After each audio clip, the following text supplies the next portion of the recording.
Sign it." Her father whispered, his hand shaking so badly the pen nearly dropped from his fingers. "Elizabeth, please, sign it before he changes his mind." She looked across the table at the man everyone in Red Willow called dangerous. Samuel Hayes hadn't spoken a single word since he walked through their door. He simply sat there, hat on the table, hands folded, watching her with eyes that gave nothing away. Cold, still, like deep water before a storm. Elizabeth picked up the pen, and in that moment she understood she wasn't just signing a marriage contract. She was signing her life over to a man she had never met.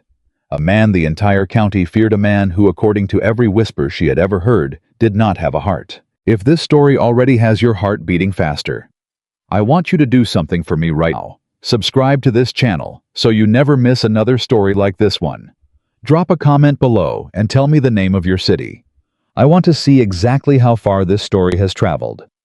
Now let's find out who Samuel Hayes really is, and whether Elizabeth Carter made the worst mistake of her life or the best one. The summer of 1882 came to Red Willow, Wyoming, like it always did, with punishing heat, cracked earth, and the kind of silence that settled over a failing farm like a funeral shroud. Elizabeth Carter had watched that silence spread across her family's land for 3 years. She had watched it the morning the bank sent their first warning letter. She had watched it when the harvest came up short 2 seasons in a row. She had watched it the night her father, Robert Carter, sat at the kitchen table long after supper was done, staring at a column of numbers that never added up, no matter how many times he ran them through his fingers. She was 24 years old, and she already knew what it felt like to carry a weight that had no name. Her mother had passed when Elizabeth was 16. Her younger brother Thomas had gone east to find work and sent money when he could, but his wages barely covered his own rent. The farm was hers and her father's to save or lose, and for 3 years they had been losing it slowly, steadily, the way a good man loses his pride. So when the letter arrived, Elizabeth read it twice before she let herself believe what it said. It was written in plain, careful handwriting on thick cream paper. No flourish, no charm, no attempt at warmth. Just a proposition laid out in 4 clean sentences, signed at the bottom by a name that made her breath catch in her throat. Samuel Hayes. She didn't need to ask her father who Samuel Hayes was. Everybody in Red Willow County knew the name. Everybody had an opinion about the man, and not a single one of those opinions was the kind you wanted to hear before breakfast. "He's not right in the head," old Mabel Patterson had told Elizabeth once, pressing her lips into a thin, certain line. Lost his parents young, raised himself out there on that ranch, and it made him different, cold different. Not the kind of cold that thaws. The blacksmith, a broad-shouldered man named Gerald, who was not given to exaggeration, had shaken his head whenever Samuel's name came up in conversation. "That man looks at you like he's already decided you're not worth the trouble. Bought out 3 homesteaders last year and didn't blink once. Cold as January iron, that one." Even the pastor, who made a professional habit of finding goodness in everyone, had once said quietly that he prayed for Samuel Hayes because the man seemed to have no interest in being known. And now that man had written a letter to her father, offering to pay off every cent of their debt, assume the bank loan, and give the Carter family a monthly income that would keep them comfortable in exchange for Elizabeth's hand in marriage. "Papa," she said, carefully setting the letter down on the table, "you didn't answer him already, did you?" Robert Carter had the look of a man who had already answered and was now hoping his daughter would forgive him for it. "I wrote back yesterday," he said. "I told him you would consider it." "You told him I would consider it." She kept her voice even. She had learned years ago that raising her voice with her father only made him retreat into apology, and she didn't have time for that. "Without asking me." "Elizabeth, I need you to tell me the truth, Papa. All of it. How bad is it?" He was quiet for a long moment. Then he put his hands flat on the table and told her. The bank was not sending warning letters anymore. The bank had moved past warnings. The bank had given them 40 days. 40 days to pay the full balance owed, or the property would be seized. Not a portion of it. All of it. The house, the land, the barn, the well. Everything that had been Carter property for 23 years. All of it gone. Elizabeth sat with that information for exactly 30 seconds. "How much does he know about us?" she asked. Her father blinked. "What do you mean?" "Samuel Hayes. How much does he know about our situation? Does he know the exact number we owe?" Robert hesitated. I may have told him the full amount when I wrote back." Of course he had. Her father was an honest man to the point of ruin. He couldn't keep a number secret if his life depended on it, which at the moment it essentially did. "All right," Elizabeth said. She picked up the letter again. She read it a third time slower. "I want to meet him before I agree to anything. He's coming the day after tomorrow." She looked up. "I invited him to supper," her father said, and he had the grace to look slightly ashamed about the timing. Samuel Hayes arrived on a Thursday evening with no advance warning other than the sound of a single horse on the road. No wagon, no ranch hand accompanying him.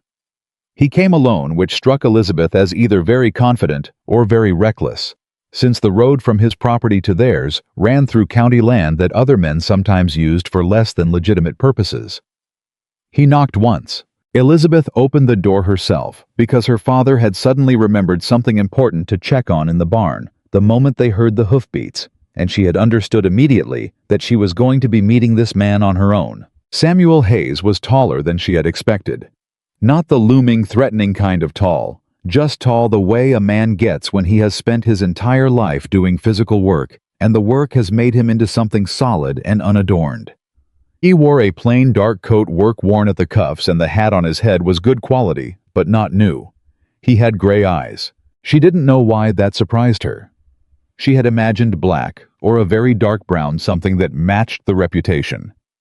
But his eyes were gray, the kind of gray that could be storm clouds or morning fog depending on the light, and they were looking at her with a directness that was neither rude nor warm, just honest. "Miss Carter," he said. His voice was low, measured, like a man who chose his words the way a carpenter chose his nails, not many, but the right ones. "Mr. Hayes." She stepped back from the door. "Please come in." He came in. He removed his hat without being asked. He did not look around the room the way most visitors did, cataloging the state of things, forming opinions about the family's circumstances, from the quality of the curtains or the age of the furniture. He looked at her. "You read my letter," he said. "I did. Do you have questions?" Elizabeth folded her hands in front of her. "Several." "Ask them." No social preamble. No attempt to soften the conversation with pleasantries about the weather or the ride over. He wanted to get to the substance, and she found to her own surprise that she respected that. "Why me?" she asked first. He was quiet for a moment, not evasive, just measuring the question. "You have a reputation in this county," he said finally. "You manage this farm. You handle the accounts. You negotiated the supply agreement with the Hendersons when your father couldn't get a fair price, and you got better terms than he had in 5 years. 3 people told me that story. They told it as though it was remarkable. It isn't remarkable. It's competence. I need someone competent." Elizabeth stared at him. She had expected him to say something about the arrangement benefiting both parties. She had expected the kind of careful, neutral language men used when they were treating a marriage like a land deal. She had not expected him to say that he had asked around about her, and that what he had heard was specifically about her ability. "You need competence," she repeated. "I need a household that runs correctly. I need someone who understands what a ranch requires and can manage the domestic side of the operation without requiring constant instruction. I don't have time to," he paused, "manage someone." The last 2 words came out differently than the rest. Not harsh, almost careful, as though he was aware they could sound wrong and was not entirely sure how to say what he actually meant. "You mean you don't have time to train a wife?" Elizabeth said. "Yes. And you think I wouldn't need training? I think you already know how to work." She studied him for a long moment. He stood perfectly still under her scrutiny, which was itself unusual. Most men shifted or looked away, or filled the silence with something, a joke, a qualification, a redirection. Samuel Hayes just waited. "What would this marriage look like?" she asked. "In practical terms. You would have your own room, your own time when the household work is done. I won't tell you how to manage the house. I'll tell you what I need, and I'll expect you to handle it. In exchange, your father's debt is cleared on our wedding day. He keeps this property. He receives income monthly. You receive the same. And if it doesn't work, his eyes didn't change. Define what you mean by that. If we discover that we are incompatible, if the arrangement fails in some fundamental way, you keep your portion, he said. I don't take things back. There was something in the way he said it flat without drama that made her believe him absolutely. Not because it was a promise with feeling behind it, but because it was simply a statement of how he operated. He didn't take things back. It was the same tone he would have used to say he didn't cheat at cards or lie about his cattle count. I'll give you my answer in 3 days, she said. He nodded. He put his hat back on. Mr. Hayes, she said before he reached the door. He stopped. People in this town say things about you, she said carefully. They say you're not a safe man to be around. He turned to look at her over his shoulder. Something shifted in his expression very slightly, not hurt, not anger. Something more controlled than either. People say a lot of things, he said. I know. I'm asking you directly. Is there anything about you that I should know before I make this decision? Anything they're right about? The silence stretched long enough that she thought he might not answer. Then he said, I'm not easy to know. I don't talk for the sake of it, and I don't explain myself to people who haven't earned that. I expect the work to be done, and I don't ask for much beyond that. But I have never in my life raised a hand to a woman or a child, or any person who wasn't actively trying to do me harm. And I have never broken a promise I made in good faith. He held her gaze for exactly 1 more second. Then he left. Elizabeth stood at the window and watched him ride away, and she thought about the list of things he had said and the list of things he hadn't said, and she noticed that he had answered her question completely without offering a single reassurance that wasn't earned. He hadn't told her not to worry. He hadn't told her everything would be fine. He hadn't smiled or softened the edges. He had just told her the truth. 3 days later, she sent her answer. The wedding was not what anyone would call a celebration. It took place on a Tuesday morning at the county clerk's office, witnessed by the clerk himself and a woman named Agnes, who worked the front desk and looked vaguely disappointed that there were no flowers. Elizabeth wore her best dress, which was dark blue wool, too warm for July, but the most dignified thing she owned. Samuel wore the same dark coat from the night he came to dinner, and he stood beside her with the same still measured quality that she was beginning to understand was not coldness, but containment. Her father cried quietly during the vows. Samuel did not. When the clerk asked if he took Elizabeth Carter as his wife, Samuel said, I do, in exactly the same tone he would have used to confirm a cattle shipment clear certain and without decoration. Elizabeth said her own, I do, and felt the word land somewhere deep in her chest, like a stone dropped into still water. The papers were signed. The clerk offered congratulations. Agnes said something about wishing them well and gave Elizabeth a look that was equal parts sympathy and fascination. And then they walked outside, and Samuel's wagon was waiting in the road, loaded with her trunk and 2 small boxes that contained everything Elizabeth Carter owned in the world. He helped her up onto the wagon seat without comment. Not rough, not tender, just efficient. His hand briefly at her elbow to steady her on the step. He climbed up beside her, took the reins, and they started down the road toward Hayes Ranch. For the first 10 minutes, neither of them spoke. Elizabeth was the one who had decided she wasn't going to fill the silence out of nervousness. She sat straight, her hands folded in her lap, watching the road ahead, feeling the strange unreality of the moment pressing against the inside of her ribs. She had just married a man she'd spoken to exactly once. She had just given her word to a stranger. She had done it because there was no other choice, and she had made her peace with that reasoning on the morning of the second day after their meeting, sitting on the edge of her bed in the gray pre-dawn working through it, the way she worked through any problem, one truth at a time. The truth was, she had listened to every word he said, and not one of them had been a lie. The truth was, she had watched his face the entire time he spoke, and she had seen no cruelty there. No contempt. No satisfaction at her family's vulnerability. The truth was, he had looked her in the eyes when he said he had never raised a hand to a woman, and she believed him, not because she was naive, but because she had known liars before, and they did not answer questions that directly. So she had signed. She was not peaceful about it, but she was decided which was the next best thing. Beside her, Samuel drove with one hand loose and unhurried, and it occurred to her that he was not uncomfortable with the silence. He wasn't waiting for her to break it, or wishing she would. He was simply in the silence, as though it was a place he lived. Finally she spoke. "Tell me about the ranch," she said. He glanced at her briefly, the way you glance at someone when they say something that surprises you, but you don't want them to know it surprised you. "What do you want to know? How many hands do you employ?" 14 regular, a few more in the busy season. "And you manage all of them yourself?" "I have a foreman, Dale Mercer.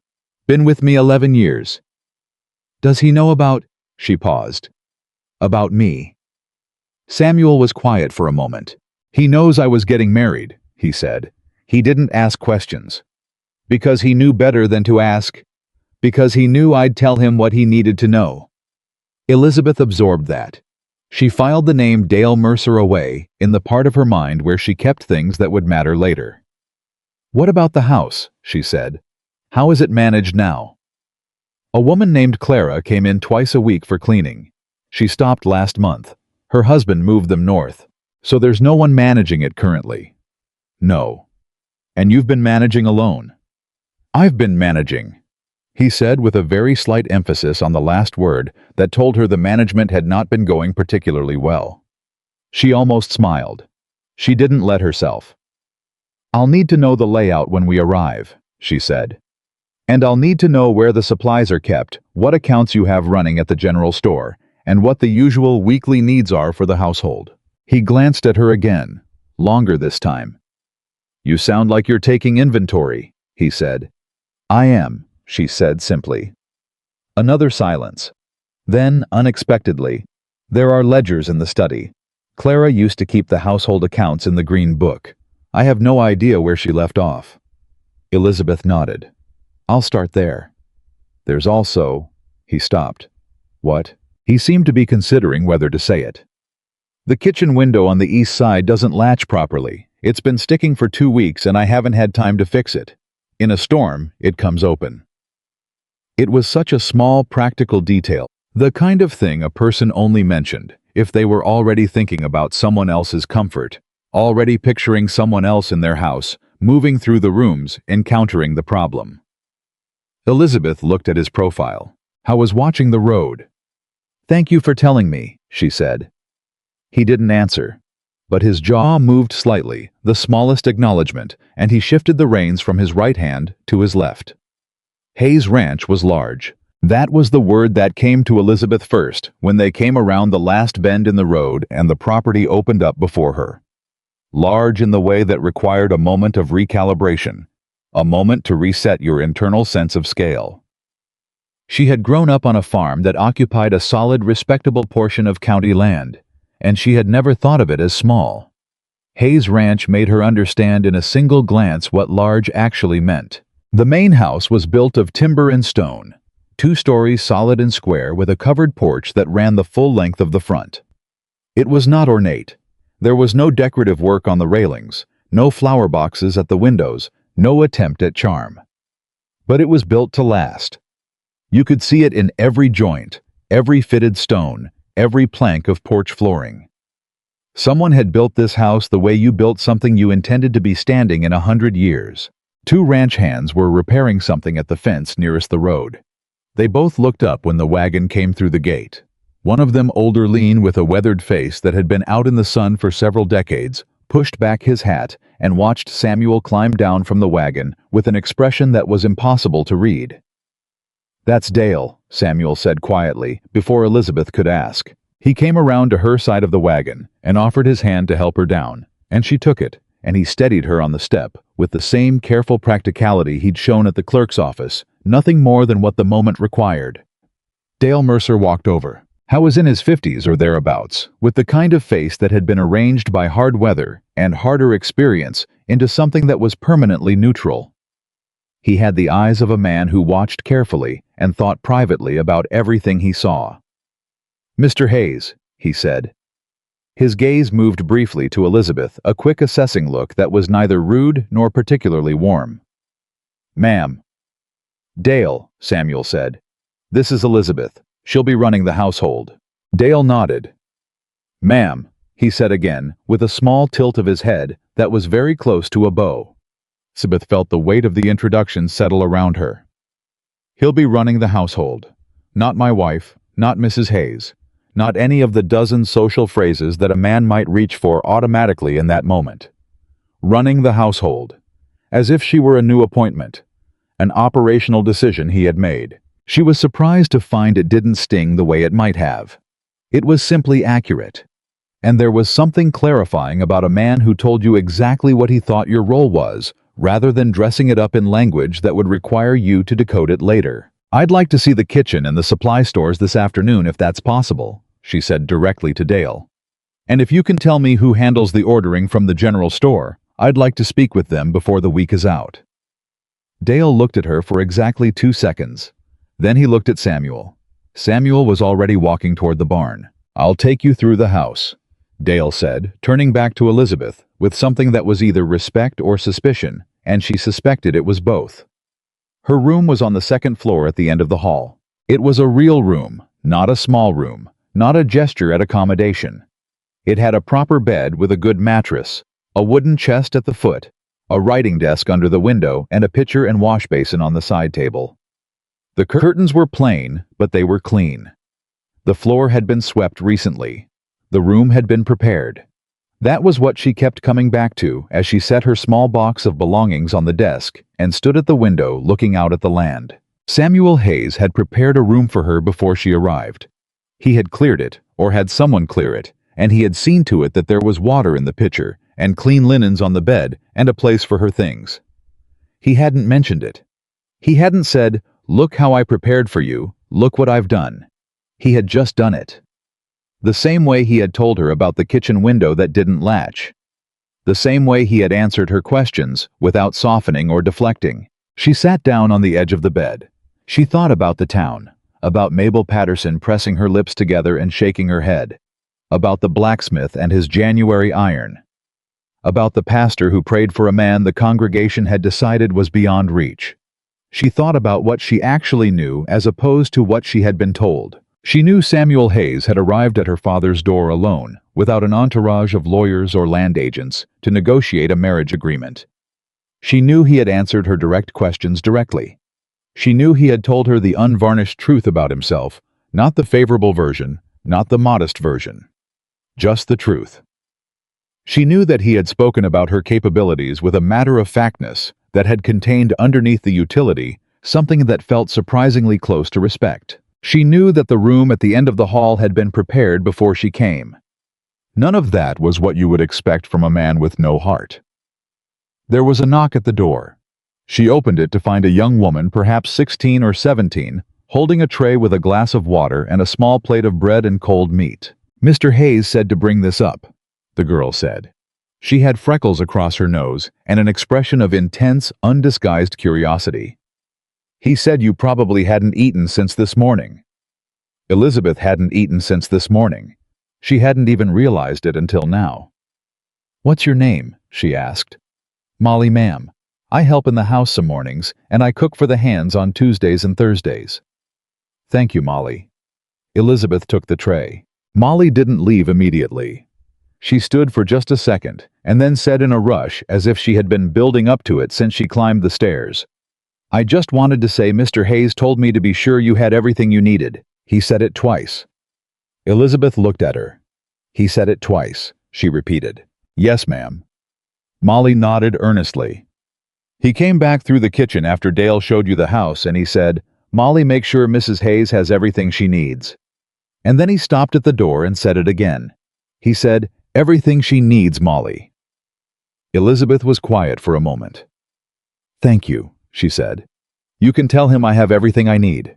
After Molly went back down the stairs, Elizabeth set the tray on the desk and stood at the window again, with the late afternoon light coming through the curtains and the sound of ranch work carrying up from below. Horses' voices, the distant clang of a gate somewhere. She thought a man without a heart would not have told Molly twice. The first week was an education. Elizabeth rose before dawn every morning, which was necessary. There was no choice about the timing if she wanted to manage the household around the rhythms of a working ranch that had been operating without a household manager for almost a month. She had work to do before she could see what needed doing, which was a particular kind of overwhelming that she was familiar enough with from the farm to endure without complaint. She found the green ledger book where Clara had left off. She spent 2 evenings reconstructing the accounts, what was owed, what was current, what had been let go. She made a list of what needed to be ordered and another list of what could wait. She spoke with Dale about the crew's meal schedules and with Molly about what was manageable on the cooking side, and she understood quickly that Molly was willing and intelligent, but had been left without guidance or structure, which meant half her energy was going toward figuring out what she was supposed to be doing rather than doing it. Elizabeth gave her structure. Within 3 days, Molly moved faster, looked less frantic, and started showing up 5 minutes early. Samuel watched all of this without comment. He was up before Elizabeth each morning, which she discovered on the 3rd day when she came downstairs in the gray pre-dawn and found the kitchen already empty, the fire already started, the water already heating. He had not called attention to it. He had simply done it the way he seemed to do most things. They ate breakfast together every morning at 6. It was not a social meal. They ate, sometimes spoke briefly about ranch business, what was happening that day, what supplies were needed, whether the weather was likely to cause problems, and then he went to his work and she went to hers. She didn't find this lonely. She found it surprisingly legible. She always knew where she stood with him because he always told her exactly where things stood. There was no second guessing, no reading between lines, no decoding of moods or silences that meant something but weren't being spoken. When he had something to say, he said it. When he didn't, he was quiet. She had lived with her father for 24 years, and her father was a man of many feelings and few words, which had been its own kind of communication. She had learned to read around his silences, to interpret his expressions, to understand what he meant by what he didn't say. With Samuel, she was learning something different. His silences didn't mean things that he was hiding. His silences were just the spaces between the things he said. It was on the 5th morning that she first saw him with the ranch hands. She had gone to ask Dale about the supply delivery schedule, and she found him at the fence line, where 3 of the younger hands were repairing a section that had been damaged not badly, but badly enough to let a calf through if left unchecked. Samuel was there. I was not supervising. He was working. He had his coat off and his sleeves rolled to the elbow, and he was at the fence post himself, doing the work alongside the youngest of the 3 hands, a boy who couldn't have been more than 17, and who was having visible difficulty with the wire. She stopped. She watched Samuel set down the post driver, lean over the boy's shoulder, and without a word, reposition his grip on the wire tool. He showed him the angle. He demonstrated the pressure needed. He stepped back and let the boy try again. The wire set cleanly. The boy looked up with an expression of pure, unguarded relief, the kind of relief that teenage pride usually works hard to hide. Samuel put his coat back on and walked to the next post. I didn't praise the boy. He didn't say good work or well done or anything that would mark the moment as a moment. He just moved on as if teaching a young hand how to set a fence wire properly was simply part of the work, no more notable than the work itself. Elizabeth stood there for an extra moment. She thought about the town's version of Samuel Hayes, the man without warmth, the man without patience, the man who drove out neighbors and accumulated land and looked at people like they weren't worth the trouble. She thought about the boy's face when the wire set. She went back to the house and finished the supply list. That evening at supper, she said, "The boy at the fence this morning. What's his name?" Samuel looked at her across the table. "Which one?" "The youngest, 17 maybe, having trouble with the wire." "Luke," he said. "Luke Forrest. He came to the ranch 3 weeks ago looking for work.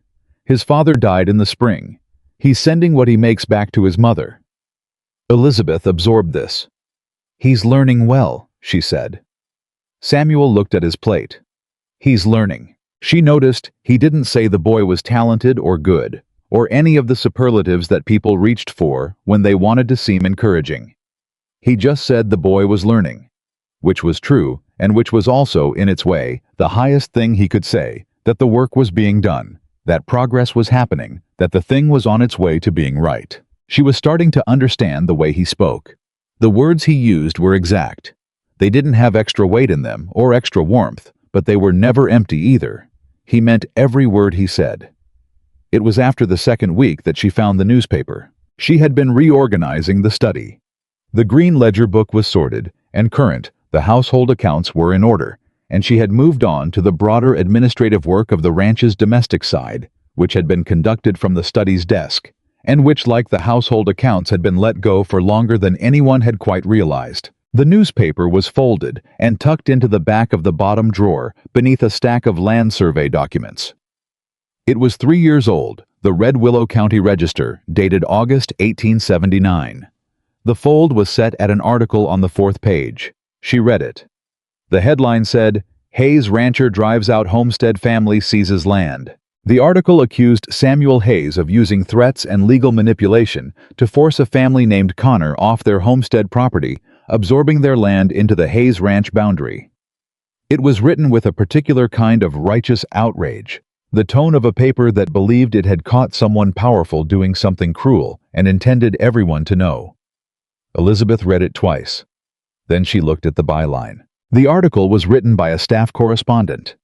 But at the bottom, where acknowledgments appeared, it said, "Special thanks to C. Whitmore for research assistance." She sat very still with the paper in her hands. She didn't know who C. Whitmore was. But she knew the name Connor Dale had mentioned the Connor property in passing on her first day when he was explaining the ranch boundaries.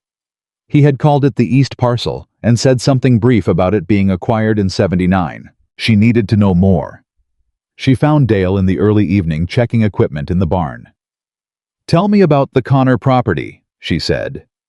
Dale turned to look at her with an expression that suggested he had been waiting for a certain number of years for someone to ask that question. "What did you find?" he said. "An article, 3 years old. It says Samuel drove them off their land." Dale took a slow breath. "The Connor family was in debt to Charles Whitmore," he said. "Whitmore owns the majority of the cattle brokerage in the south part of this county, and he runs it the way some men run debts. He lets them grow until the person owing can't pay, and then he takes what they own instead. The Connors owed him a substantial amount. When Whitmore moved to collect, the family had nowhere to go." Elizabeth waited. "Samuel heard about it," Dale said. "He negotiated with Whitmore to buy the debt, paid it in full. Then he went to the Connors and offered them a deal they could sell the property to him at a fair price, enough to start over somewhere else. He helped them move. He paid for the wagon." She stared at him. "And the article?" "Whitmore owns a quarter interest in the Register," Dale said simply. "He wrote the version of events that suited him." The silence between them was dense with implication. "Why?" Elizabeth asked. "What does Whitmore want from Samuel?" Dale's expression shifted into something careful and closed. "The ranch," he said. "This land. There's water here that Whitmore needs for his cattle operation, and Samuel won't sell. Has never sold, never will." He paused. "Whitmore has been trying to damage Samuel's reputation for years. Figured if he turned the county against him, Samuel would eventually run out of allies and give up."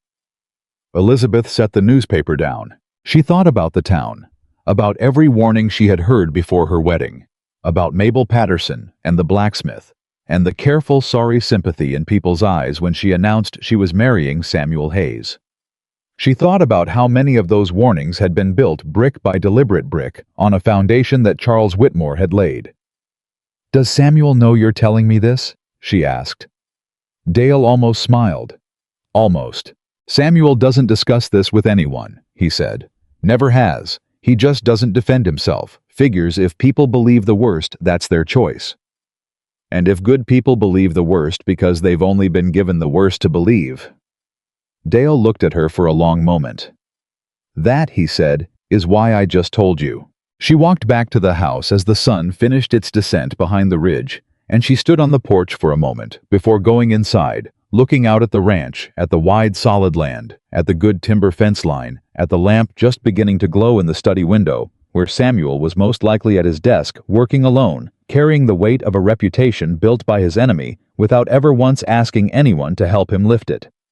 She had married a man because she had no choice. She was beginning to think she had underestimated the weight of what she had chosen. She told herself she was simply doing her job. That was the phrase she used when she caught herself thinking too long about what Dale had said, or about the newspaper folded at the bottom of that drawer, or about the way Samuel had repositioned the boy's hands on the wire without a word of fanfare. She was managing a household. She was learning a property. She was fulfilling the terms of an agreement she had entered with open eyes. That was all. She believed this exactly as long as it took for the next thing to happen. It happened on a Monday. She had gone to the supply room off the kitchen to take inventory, a task she had been putting off because the supply room was a particular kind of chaos that required both patience and a strong tolerance for disorder, and she had not yet had a morning free of other pressing demands. When she finally got to it, she found the shelves in a condition that told her several things at once. The room had been stocked by someone who knew what they were doing. The stock had been allowed to run down in several critical areas over the past month, and someone recently had tried to reorganize things and given up approximately halfway through. She knew who that someone was. She was kneeling on the floor with the inventory ledger open across her knee, counting sacks of flour and noting what was short when she heard voices from the room beyond the kitchen door. She recognized Dale's voice first, low and careful.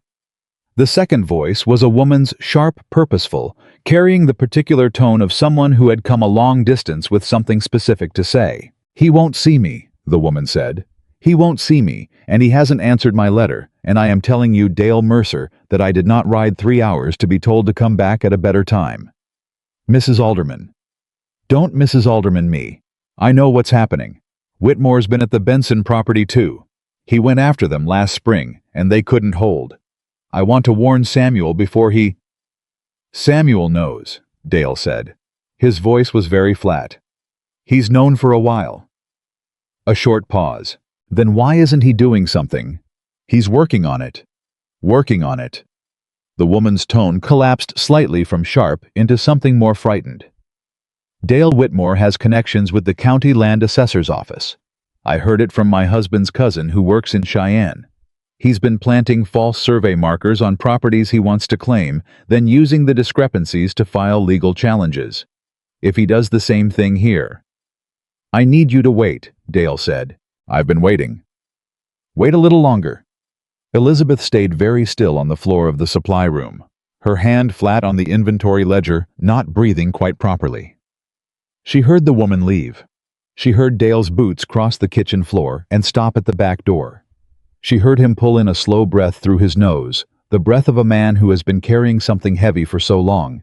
He's stopped noticing the weight until a moment like this reminds him. She counted to 30. Then she came out of the supply room. Dale turned when he heard her. His expression shifted, not guilt exactly, but awareness. He knew what he had said was loud enough to be heard through a closed door. "Survey markers," she said.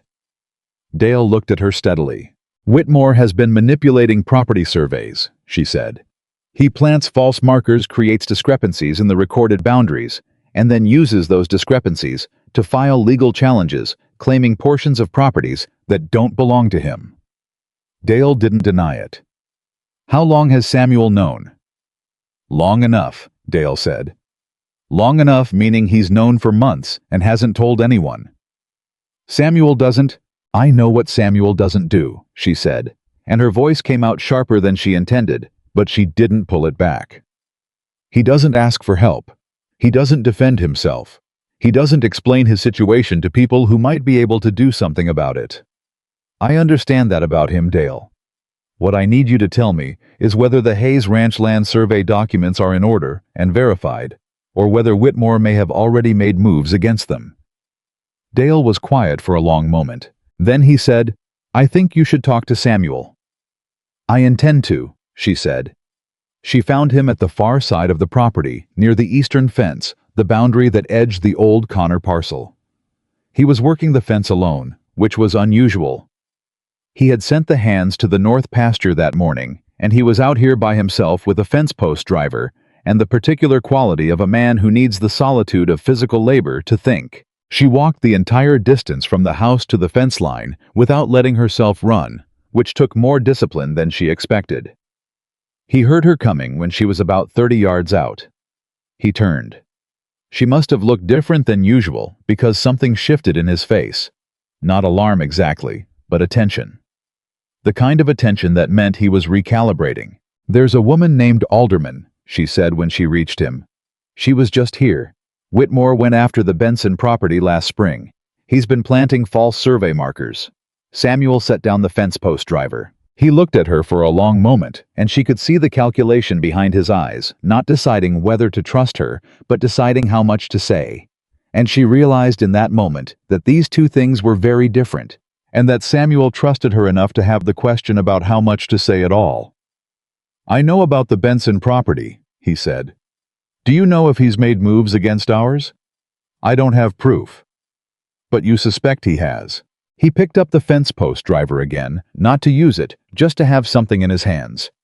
It was the first time she had ever seen him use an object as somewhere to put his hands, and it struck her as the closest thing to nervous she had ever observed in him. "Last fall," he said slowly, "Dale and I found a stake in the ground near the northeast corner of the east parcel. It wasn't ours. The position it was marking would have put 300 acres of our land outside our recorded boundary." Elizabeth felt the cold certainty of it settle through her. "What did you do?" "We pulled it." "Samuel." She kept her voice careful. "Pulling it isn't enough.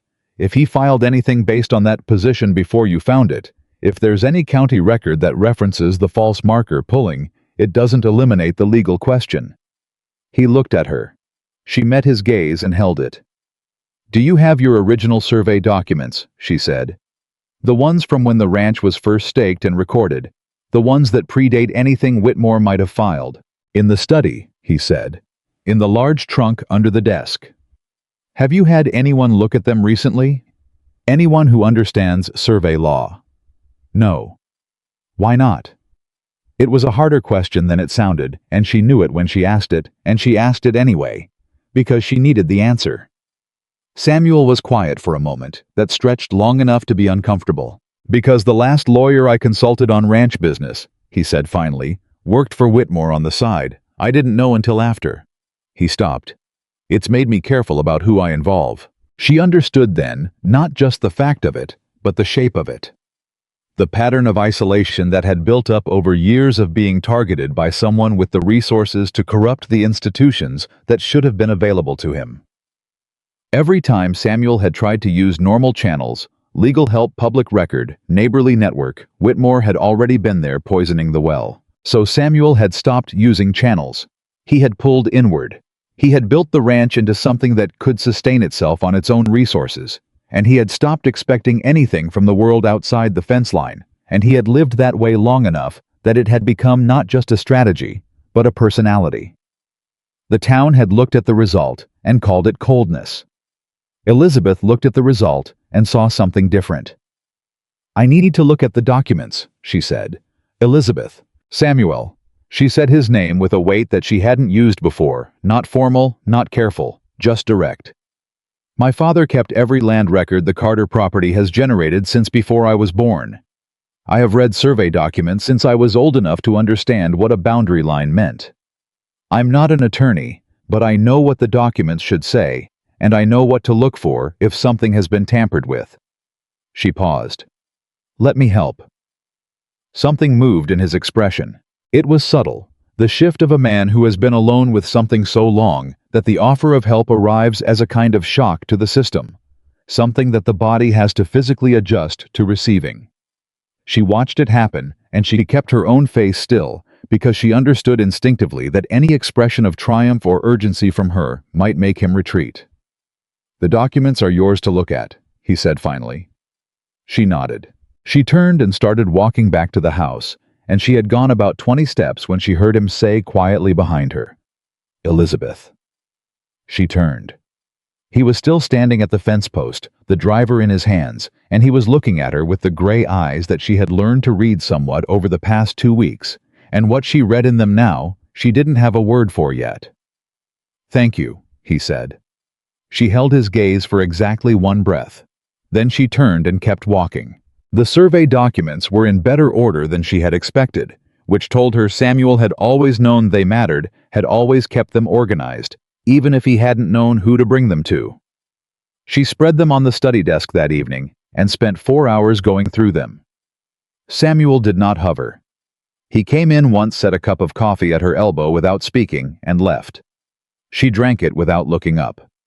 She found what she was looking for just before 11 o'clock. The original survey filed when Samuel's father had first recorded the Hayes Ranch boundaries in 1861 was meticulous. The marker positions were listed with precision referenced to fixed natural landmarks, a particular rock formation to the northwest, the creek bend to the south, the ridgeline at the east.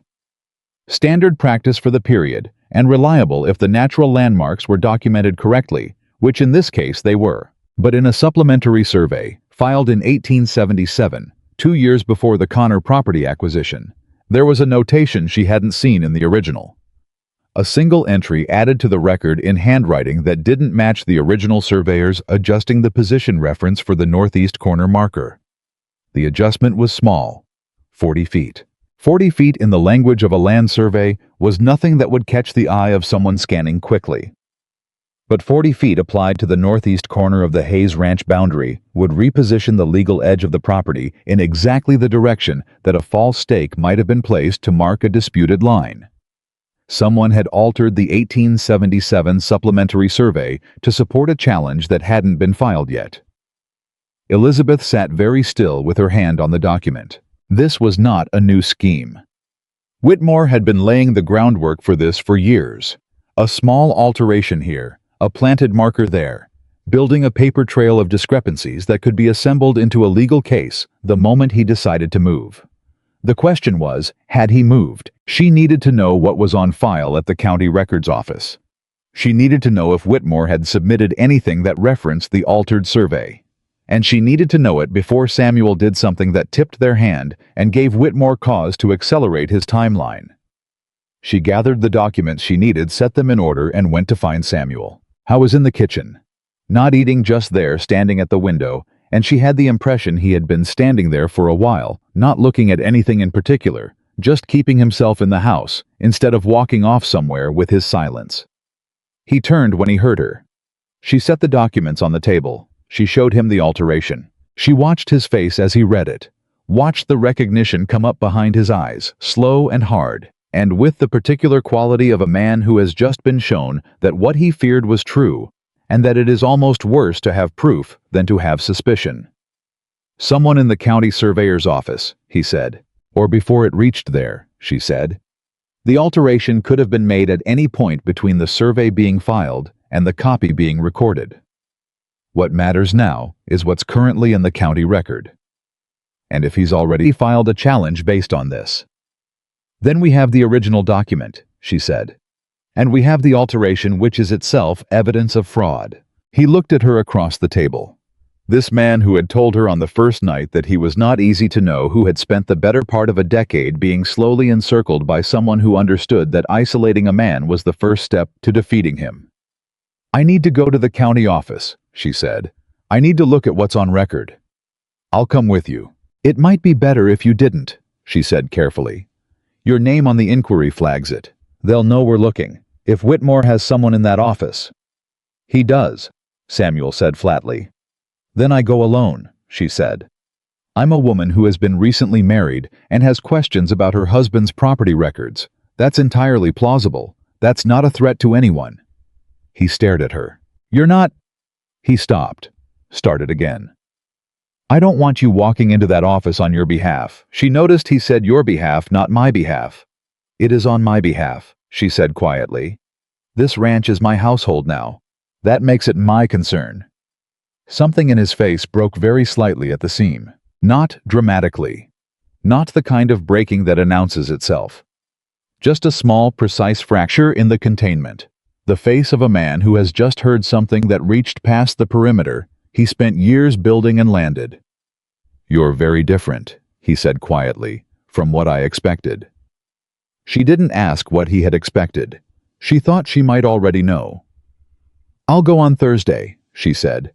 "I'll tell Dale I'm going to town for supplies." He nodded slowly. "Take the survey copy," she said. "Keep it somewhere other than the study trunk." He picked up the document she had indicated and held it for a moment, looking down at it. Then he looked up at her and said with a flatness that was not indifference, but precision, "If something happens, if Whitmore moves before you get to the records office, I want you to go to your father's property with the documents. Don't stay here waiting for me to handle it." She looked at him steadily. "And if I don't want to go to my father's property?" The silence between them was different from his usual silences. This one had weight in it. "Then I'd want to know you were safe," he said. "That's all." She held his gaze. "I'll be at the records office on Thursday," she said. "I'll be back before supper." She had been at the county records office for 40 minutes on Thursday morning when she understood the full scale of what Whitmore had built. It wasn't just one filing. It wasn't a challenge filed against the northeast corner of the Hayes Ranch boundary based on the altered 1877 survey. It was 3 separate instruments filed over the course of 18 months, each one referencing the previous, each one slightly advancing the position of the disputed line, each one submitted by a different legal representative so that no single attorney's name appeared too prominently. It was patient. It was methodical. It was the work of someone who understood that a direct assault on a man like Samuel Hayes would fail too much resistance, too much capability.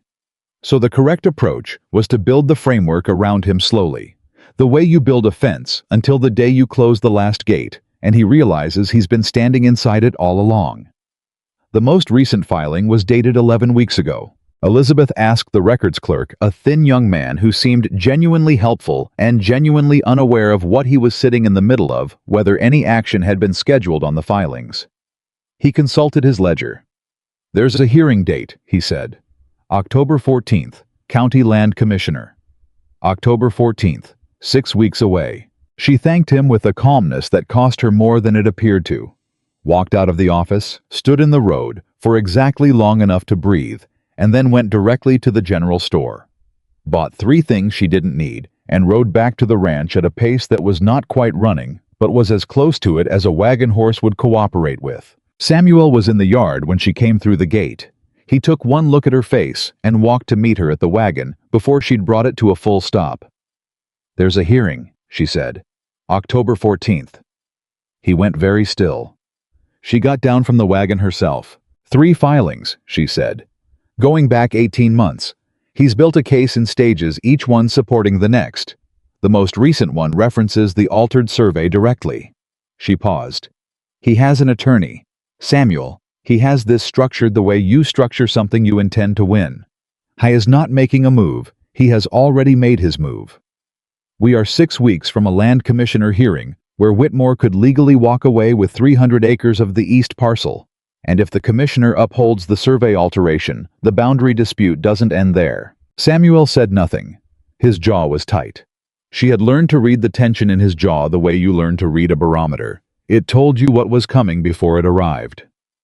"He planned this from the beginning," he said. "Not a question." "The first filing was 8 months after the Connor property acquisition," she said. "He watched you purchase that property. He understood it extended your northeast boundary, and he started building his case the following spring." Samuel breathed in, breathed out. "He knew I wouldn't look," he said. "He knew I wouldn't go to the records office and check what was filed, because I don't trust the systems he's already corrupted."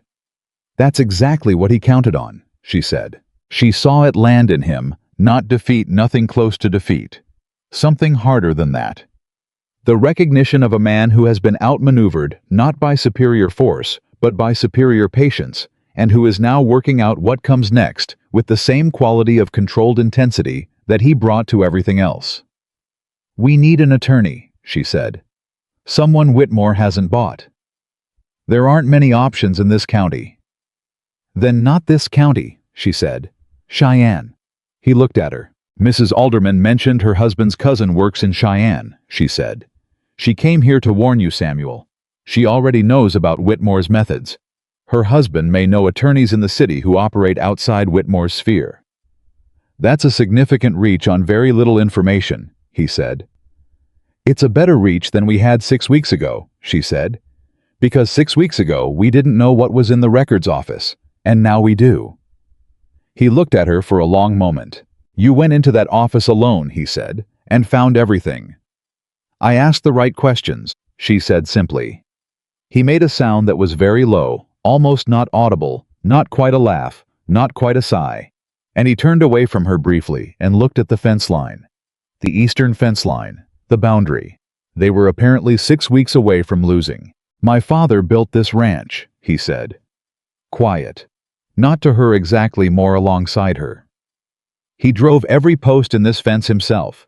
He filed every record in good faith. He spent 20 years making this land into something. And when he died, I was 21, and I swore I would not let it go." She waited. "I have never let anyone help me," he said. I didn't trust it. Trusting people opened doors, and every door that opened let someone through who turned out to be Whitmore's man, or a man who owed Whitmore a favor, or a man who just took the easier road when it was offered to him." He stopped. "I stopped opening doors." "I know," she said. He turned back to look at her. "And then you came," he said. The simplicity of the sentence was extraordinary. Not you arrived, not you appeared. You came. As if she had come on purpose. As if he'd been waiting, though he would never have used that word. She made herself hold the practical ground, because she could feel something shifting in the space between them that she wasn't ready to name. "Write to Mrs. Alderman," she said. "Ask for her husband's cousin's contact in Cheyenne. I'll draft the letter tonight." He nodded. "And we need the original survey documents photographed or copied," she said. "Multiple copies, in different locations. If Whitmore knows we've found the alteration, he may try to act before the hearing. I'll handle that. I'll work on the testimony structure," she said.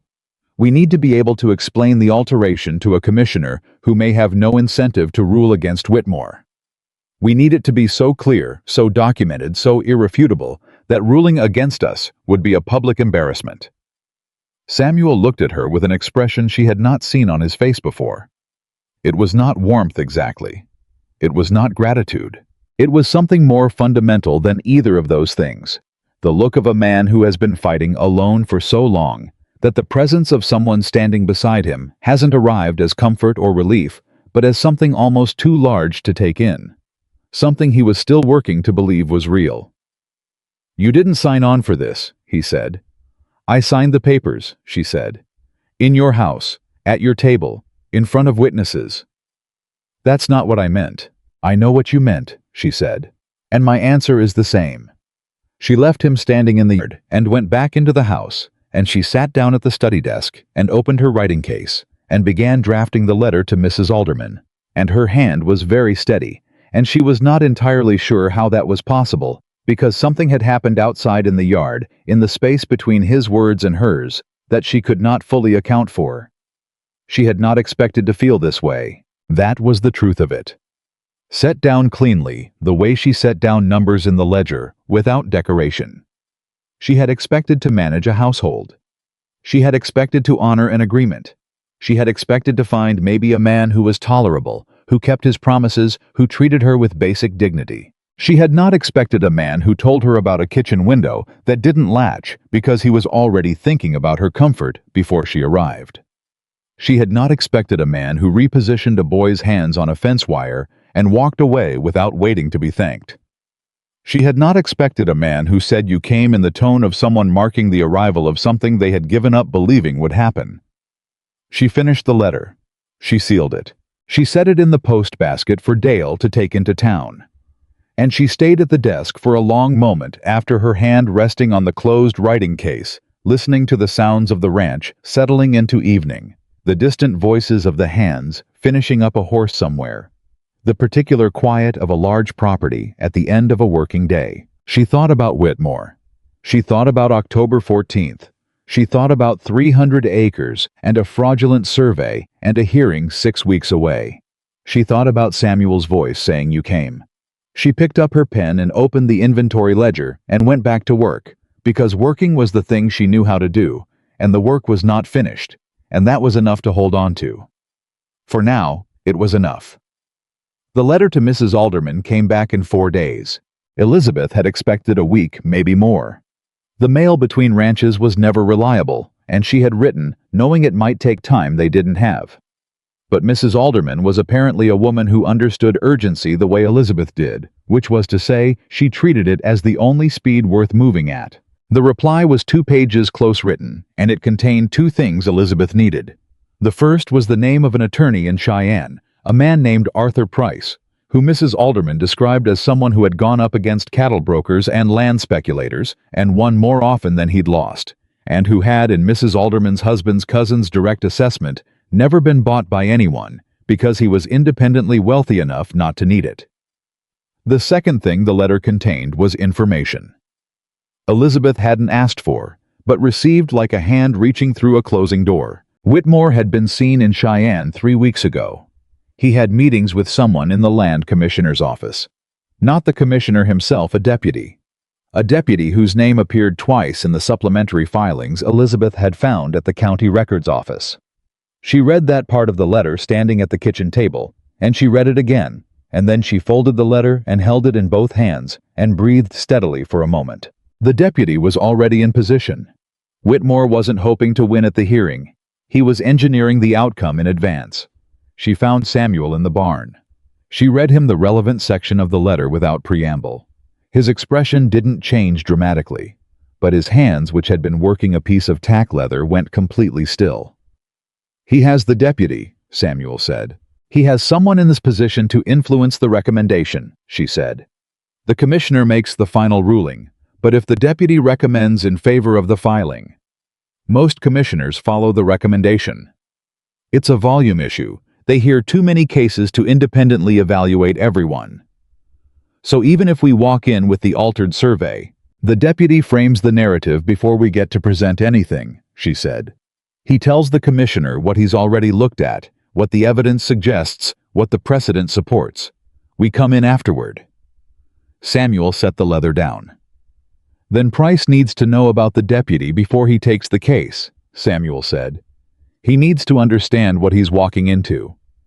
"I want to write to him today," she said. "We should go to Cheyenne ourselves." She looked at him. "A letter takes days," he said. "We don't have days to spare. We have 5.5 weeks.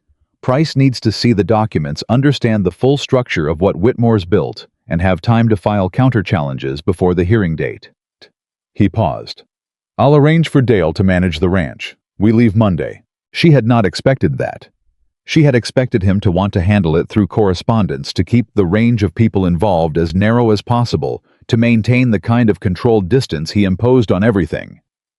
"You're willing to go to Cheyenne," she said. "I should have gone 2 years ago," he said. And the way he said it, not with bitterness, but with the blunt honesty of a man making an accurate assessment of a past decision, told her more about what the isolation had cost him than anything else he'd said. She nodded. "Monday," she said. They prepared over the weekend. Elizabeth organized the documents, originals, copies, a clear written summary of the timeline of Whitmore's filings, cross-referenced against the dates of the survey alteration and the marker incident. She worked Friday evening and most of Saturday, and Samuel worked alongside her for the second evening, which was not something she had expected either. He didn't offer opinions on the legal structure. That wasn't his ground, and he knew it. What he did was fill in the factual record dates, names, events, with the precision of a man who had lived through all of it and retained every detail because he had known somewhere below the level of strategy that the details would matter eventually. "The Benson family," she said at one point around 9 o'clock Saturday evening, not looking up from the timeline she was building. "Do they still have their records? If Whitmore used the same method against them, planted markers, altered surveys, their documentation would establish a pattern." "I can send word to them tomorrow," Samuel said. "Thomas Benson moved his family north, but I know where they settled." Would he cooperate after losing his property? Losing his property to Whitmore wasn't something he did willingly, Samuel said. He couldn't fight it at the time. He might be willing now if he understood what it could accomplish. She wrote it on her list. They worked another hour in silence, the kind of silence she had stopped trying to fill weeks ago and had started to understand as its own form of communication. Two people in the same room, at the same task, aware of each other, without requiring anything from each other. It was Samuel who stopped first. He set down the document he was reviewing and said without particular segue, "Why did you say it was your concern?" She looked up. "At the wagon," he said. "When you came back from the records office, you said the ranch was your household now, and that made it your concern." He was looking at her with the gray eyes that she had learned to read, and what she read in them was the question. Beneath the question, not what did you mean, but why did you mean it? Why does a woman who signed a contract for survival reasons call a fraud case against a stranger's land her concern? She held her pen. "Because it is," she said. "That's not an answer." "It's the accurate answer," she said. "I said what I meant." "You had no obligation, Samuel." She set the pen down. "I made a promise. I know you don't believe that the promise was anything other than a commercial arrangement, because that's what you've told yourself it was. But I'm the one who made it, and I know what I meant when I made it." She paused. "When I say I do, I mean it. Even when the context is a county clerk's office, and the other party doesn't think the words require any particular weight." Something happened in his face. She picked up her pen and went back to the timeline, because she did not think he was ready to respond to that, and she was not ready to wait for him to find out whether he was. They left for Cheyenne on Monday before dawn. The ride was long, 2 days in each direction, with a night at a way station between. Samuel drove, which Elizabeth had expected. What she hadn't expected was that somewhere around the midpoint of the first morning, he started talking. Not the way other men talked, filling space and time with words that circled the point without landing on it. He talked the way he did everything direct, chosen exactly what he meant. He told her about his father. Thomas Hayes had built the ranch from 40 acres of land and a very clear idea of what he intended to build. He had been, by Samuel's description, a man of few words but enormous conviction, the kind of man who decided what was right and then did it without requiring the world to acknowledge or validate the decision.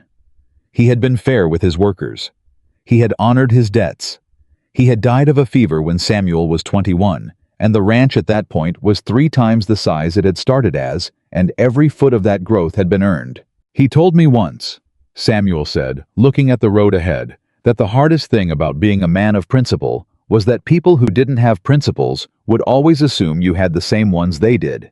They couldn't imagine someone doing the right thing without an angle, so they were always looking for the angle." Elizabeth listened. "I was right," Samuel said. "When I bought the Connor debt and helped them move the town, wrote it as a power grab. Because that's the only framework they had for understanding why a man would spend his money on someone else's problem." "Whitmore's framework," she said. "Whitmore's version got there first," he said. "And the first version tends to stick." She thought about that. "Did you ever try to correct it?" she asked. "The record. What people believed." A pause. "No," he said. "Why?" He shifted the reins. "Because explaining yourself to people who've already decided what you are is—" He stopped. It felt like conceding something. "What did it feel like you were conceding?" Another pause. Longer. "That their opinion of me mattered," he said. She turned to look at his profile. I was watching the road jaw set in that particular way. But there was something underneath the containment. Something that had been laid bare in the saying of it, something he probably hadn't expected to say, and was now in the position of having said. "Their opinion does matter," she said quietly. "Not because you owe them an explanation, but because you live among them, and the version of you they carry around in their heads determines how they treat you, and how they treat the people connected to you, and whether anyone comes forward to help you when Whitmore makes his next move." She paused. "Your father's approach was admirable. But it had a cost." Samuel was quiet for a long moment. "Yes," he said. Just that word. "Yes." She turned back to the road ahead and let the silence settle, and she felt in the silence the strange and particular sensation of having said something true to someone who recognized its truth completely and had no defense against it.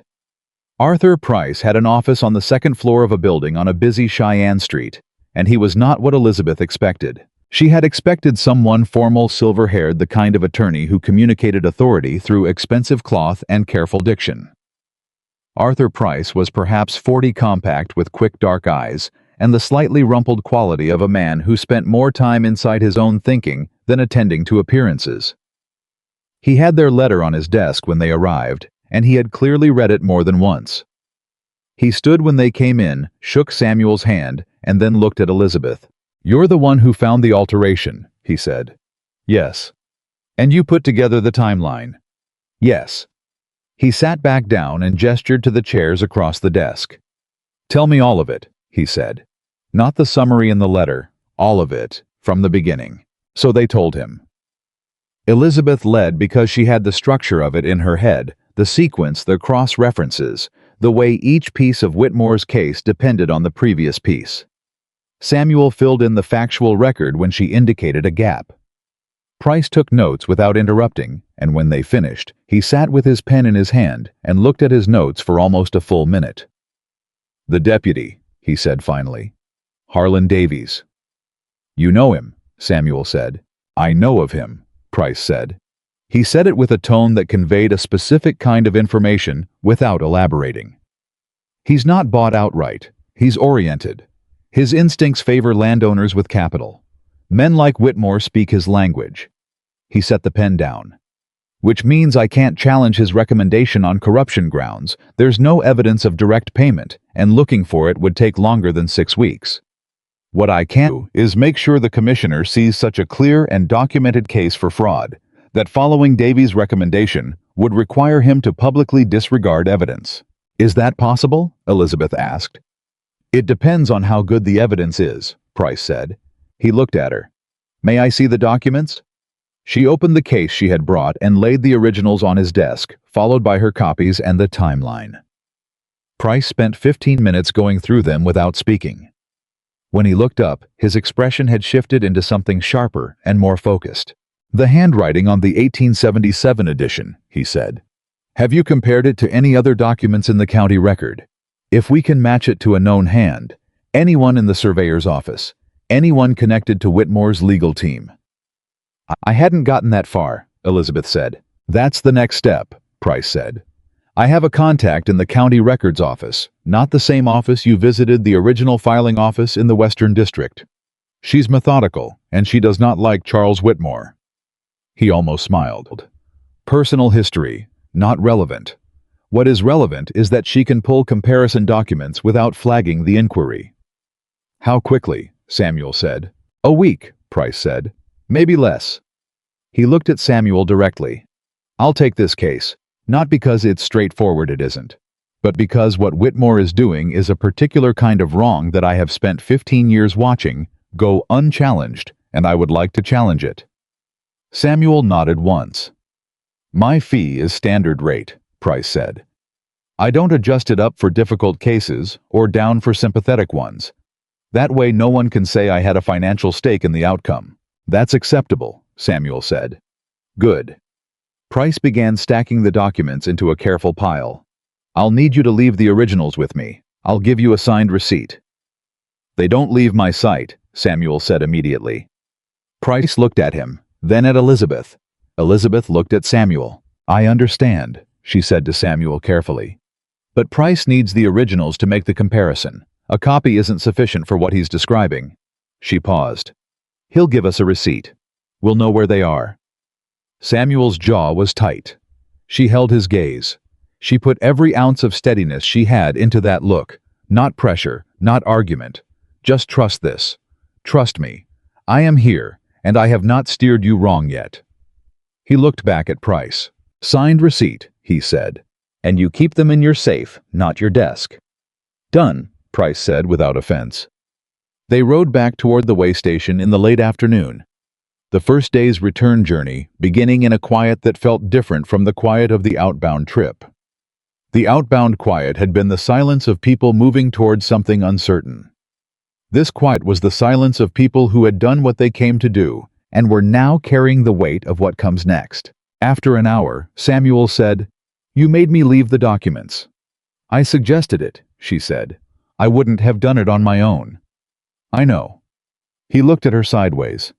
"That doesn't bother you that you had to manage that?" "It wasn't managing you," she said. It was seeing something you couldn't see from where you were standing. That's not the same thing. She glanced at him. You see things I don't see from where I'm standing. That's why two people are generally more useful than one. How was quiet again. Then, you're very sure of yourself. I'm sure of what I see, she said. Those are different things too. It was the closest thing to a disagreement they'd had, and it wasn't a disagreement.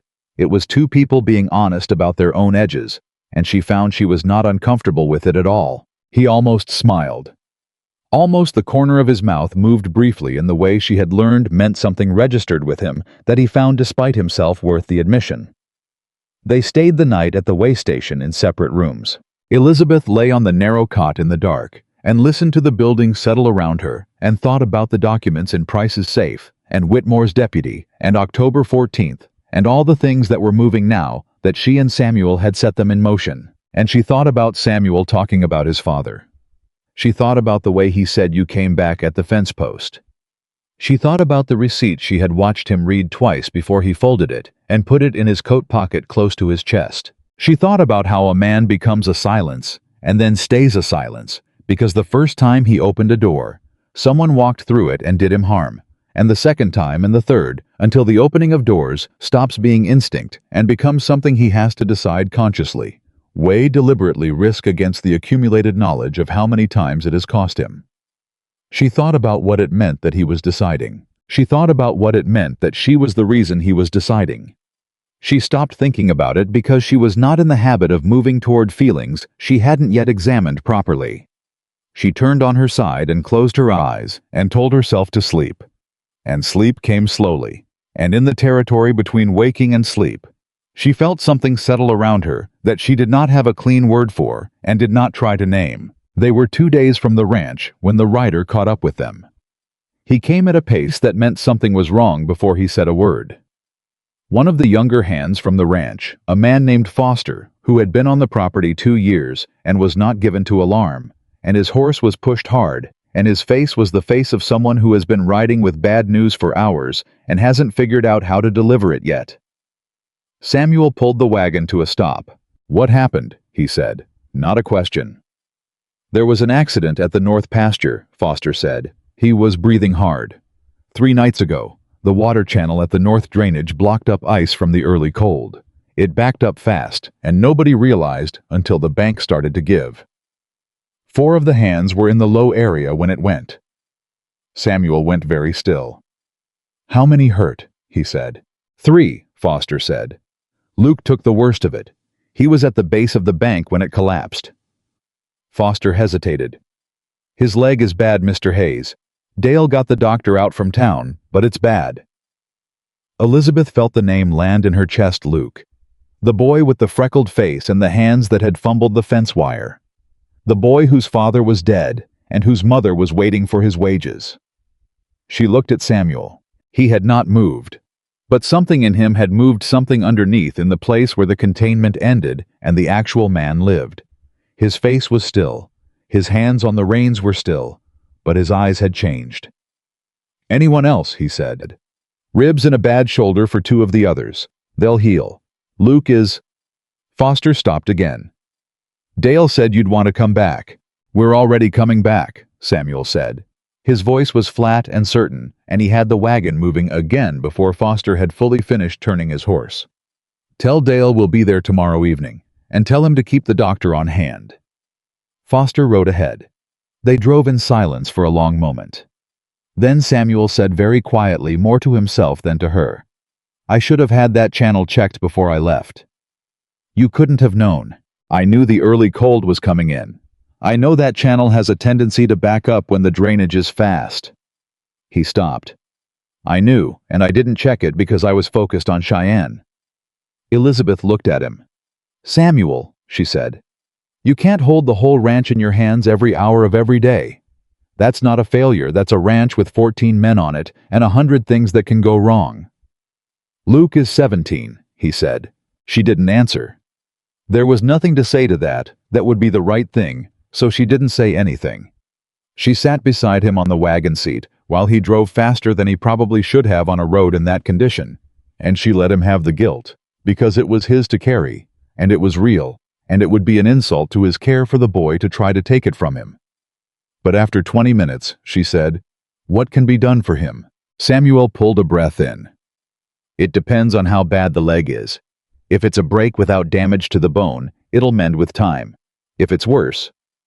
"Let's wait until we see him," she said. "Yes." They drove the rest of the way through the night. They reached the ranch in the gray early morning, and Samuel was off the wagon before it had fully stopped, and Elizabeth followed him inside and down the hall to the room where Luke had been put up, one of the good rooms, not the bunkhouse, and she registered that before she registered anything else, Dale had put the boy in a good room. The doctor was still there. A solid older man named Carter, no relation to her family, who had been in practice in the county for 30 years, and who looked at Samuel when he came through the door with the expression of a man delivering news he had been rehearsing. "It's a compound break," the doctor said without waiting to be asked. "The bone came through. I've set it and cleaned it, but at his age and with proper care, there's a good chance it heals without lasting damage." He paused. "The concern is infection. It needs to be kept clean, kept still, and watched, daily." Samuel looked at Luke. The boy was conscious, which was more than Elizabeth had expected. He was pale and worn, and there were the remains of pain on his face, but his eyes were open, and they found Samuel immediately when Samuel came through the door, and the look in them was not fear. Something younger than fear. Something that knew it was in trouble and needed to know that the person in charge was there. "Mr. Hayes," Luke said. His voice was rough. "I'm here," Samuel said. He came to the side of the bed and he put his hand on the boy's shoulder briefly, firmly, and the gesture was so uncharacteristic and so completely without self-consciousness that Elizabeth felt it in her throat. "I'm sorry about the channel," Luke said. "I saw it backing up and I was going to tell Dale, but I thought I'd look at it myself first and..." "Stop," Samuel said, not harshly, just final. "You don't owe me an apology. You're going to focus on healing. That's your job right now." Luke looked at him. "Your wages keep coming," Samuel said, "until you're back on your feet. And your share of the supply account." "Mr. Hayes." "That's settled," Samuel said. It was exactly the tone he used when something was settled, and Luke, who had been on the ranch 3 weeks already, understood that tone well enough to close his mouth. Elizabeth stepped forward. "Luke," she said, "I'm going to make sure someone checks on you every 2 hours. Molly will bring your meals. If there's pain in the night, you call out and someone will hear you."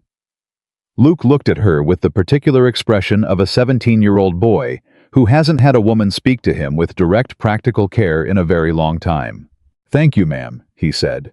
And then, because he was 17 and honest in the way that youth can be, "I'm glad you came here, Mrs. Hayes. The ranch is different since you came." She didn't look at Samuel.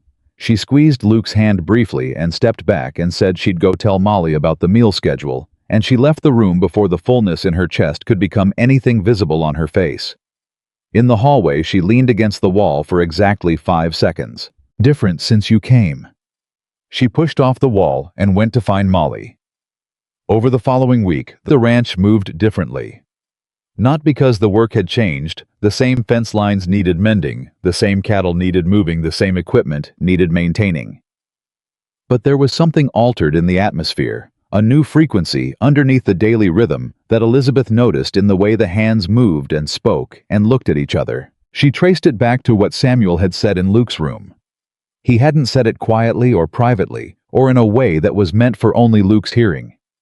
He had said it in a normal voice, which in the way of ranch houses and thin walls meant Dale had heard it, and Foster had heard it, and Molly had certainly heard it, and by the end of the day, every person on the property knew that Samuel Hayes had told an injured hand his wages would keep coming, and his position was secured. Men who work for someone will do their job adequately for a fair wage. But men who believe the person they work for will stand behind them, that's different. That's the kind of loyalty that doesn't calculate the cost. Elizabeth watched it happen and thought, this is what they don't see in town. This is the thing Whitmore's version of Samuel Hayes cannot account for. Dale came to find her 4 days after their return. He had a look on his face that she had learned to associate with information he'd been sitting with for too long. "Something's happened," she said. "A man came by this morning," Dale said, "while you and Samuel were at the north pasture. He said he was a land assessor conducting routine boundary verifications. Dale's jaw was tight. He wanted access to the northeast corner of the east parcel. Elizabeth went very still. "You didn't let him on the property," she said. "I told him the owners weren't available, and any official visit required advance notice in writing to the property owners." Dale paused. "He said he'd be back." "Did he identify himself? Give a name, a credential." "He gave a name. I wrote it down." Dale produced a folded piece of paper. She opened it. The name written there was not one she recognized. But beneath the name, Dale had written something else, a physical description. And beneath that, almost as an afterthought, he had a survey kit, but the case was new. Too new for a working assessor. She folded the paper. "Whitmore knows we went to Cheyenne," she said. "That would be my reading," Dale said. "He's moving to place more markers before the hearing, if he can establish new survey reference points on our property.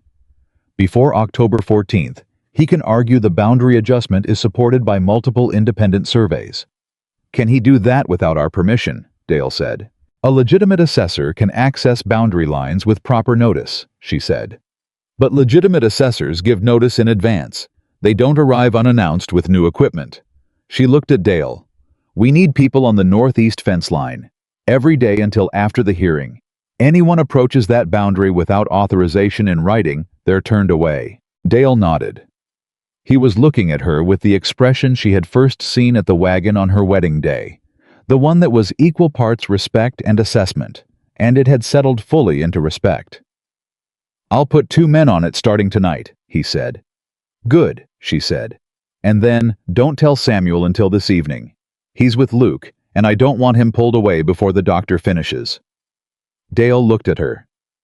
"You're protecting him," Dale said. "Not an accusation, just an observation." She met his eyes. "I am managing the timeline," she said. Dale almost smiled. "Yes, ma'am," he said. She told Samuel that evening. She told him all of it, the assessor Dale's description, her interpretation, the men on the fence line. She told him in the kitchen at the table after supper, when the house was quiet. And she watched his face go through the stages of it: recognition, anger, and then something harder than either of those, something that settled into the expression of a man who has just understood the full scope of what is coming at him. "He's escalating because we moved," Samuel said. "Yes. We shifted the dynamic when we went to Cheyenne. He expected you to stay passive. And now he's trying to manufacture new evidence before Price can file a counter-challenge." "We need to contact Price," she said. "He needs to know about this attempted access. It may be usable at the hearing. It demonstrates that Whitmore is actively trying to alter the physical evidence while the case is pending." Samuel's hand was flat on the table, the same way her father's hand had been flat on the table on the night he told her how bad it was, but where her father's gesture had been surrender, Samuel's was containment. The pressure of a man holding something in rather than letting it go.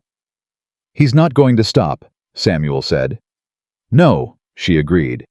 "Even after the hearing, even if Price wins, Whitmore will find another angle." "Probably," she said. He looked at her. "You're not frightened by that," he said. She thought about it honestly. "I'm not frightened of things I can work on," she said. "I'm frightened of things I can't. This," she gestured between them at the table at the papers at the ranch around them. "This I can work on." Something shifted in him. She felt it more than saw it, a change in the quality of his presence, the way a room changes when someone in it has made a decision. "I used to be alone in this," he said. "I know. It was easier in one sense. Fewer people to worry about. No one to protect but the ranch. And harder in every other sense," she said. His eyes were steady on hers.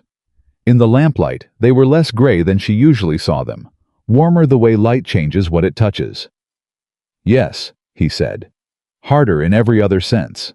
He stood from the table. He picked up his coffee cup. He looked at her one more time, a look that held everything. He hadn't said yet.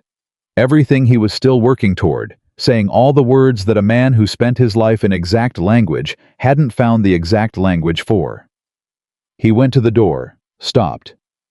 "Elizabeth," he said. She looked up. "Whatever happens at that hearing, he said. "I want you to know the ranch is yours. Not because of the papers we signed, because you earned it." He went out.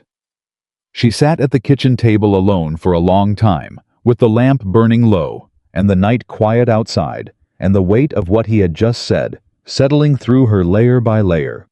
The way deep water accepts something given to it, slowly, thoroughly, all the way to the bottom. The letter from Arthur Price arrived 6 days before the hearing. Elizabeth read it at the kitchen table, before Samuel came in from the morning work, and by the time she heard his boots on the porch step, she had read it 3 times and understood every line of it, and was sitting with her hands flat on the paper and her face composed into the expression she used when something was serious enough to require composure. Samuel came through the door and looked at her and stopped. He didn't ask what was wrong. He crossed the kitchen, pulled out the chair across from her, and sat down. She slid the letter across the table. He read it. He read it twice the same way she had, and she watched his face do the same work hers had done. Recognition, then the hard settling of someone absorbing a thing that is worse than expected, but not worse than possible. Price had found the handwriting match on the 1877 survey alteration. It belonged to a man named Gerald Foss, who had worked in the county surveyor's office from 1875 to 1880, and had left under circumstances that Price described as deliberately obscured in the official record, but which his contact had reconstructed from informal accounts as a quiet dismissal after concerns about document handling. Foss was currently employed by a land management firm in the southern part of the state. The firm had 3 known contracts with Whitmore's cattle brokerage. That was the good news. The rest of the letter was harder. Price had made inquiries through appropriate channels about Deputy Commissioner Harlan Davies, and what he had found was not corruption in any form that could be directly challenged. It was something subtler, and in some ways more difficult. Davies had a record of ruling consistently in favor of boundary adjustments that benefited large-scale cattle operations. Not corruptly procedurally. He followed the letter of the process in a way that happened to produce outcomes favorable to men like Whitmore. Challenging his recommendation would require demonstrating not that he had been bought, but that the process itself had been manipulated to produce a predetermined result. That was a harder argument, and the hardest part of the letter was the last paragraph. Price had learned that Whitmore had secured the testimony of 2 men who would appear at the hearing as independent surveyors, both prepared to affirm that the boundary markers on the northeast corner of Hayes Ranch were consistent with the 1877 supplementary survey, the altered one. Both men had affiliations that Price was still tracing. He was not certain he could disqualify their testimony before October 14th. "He has surveyors," Samuel said.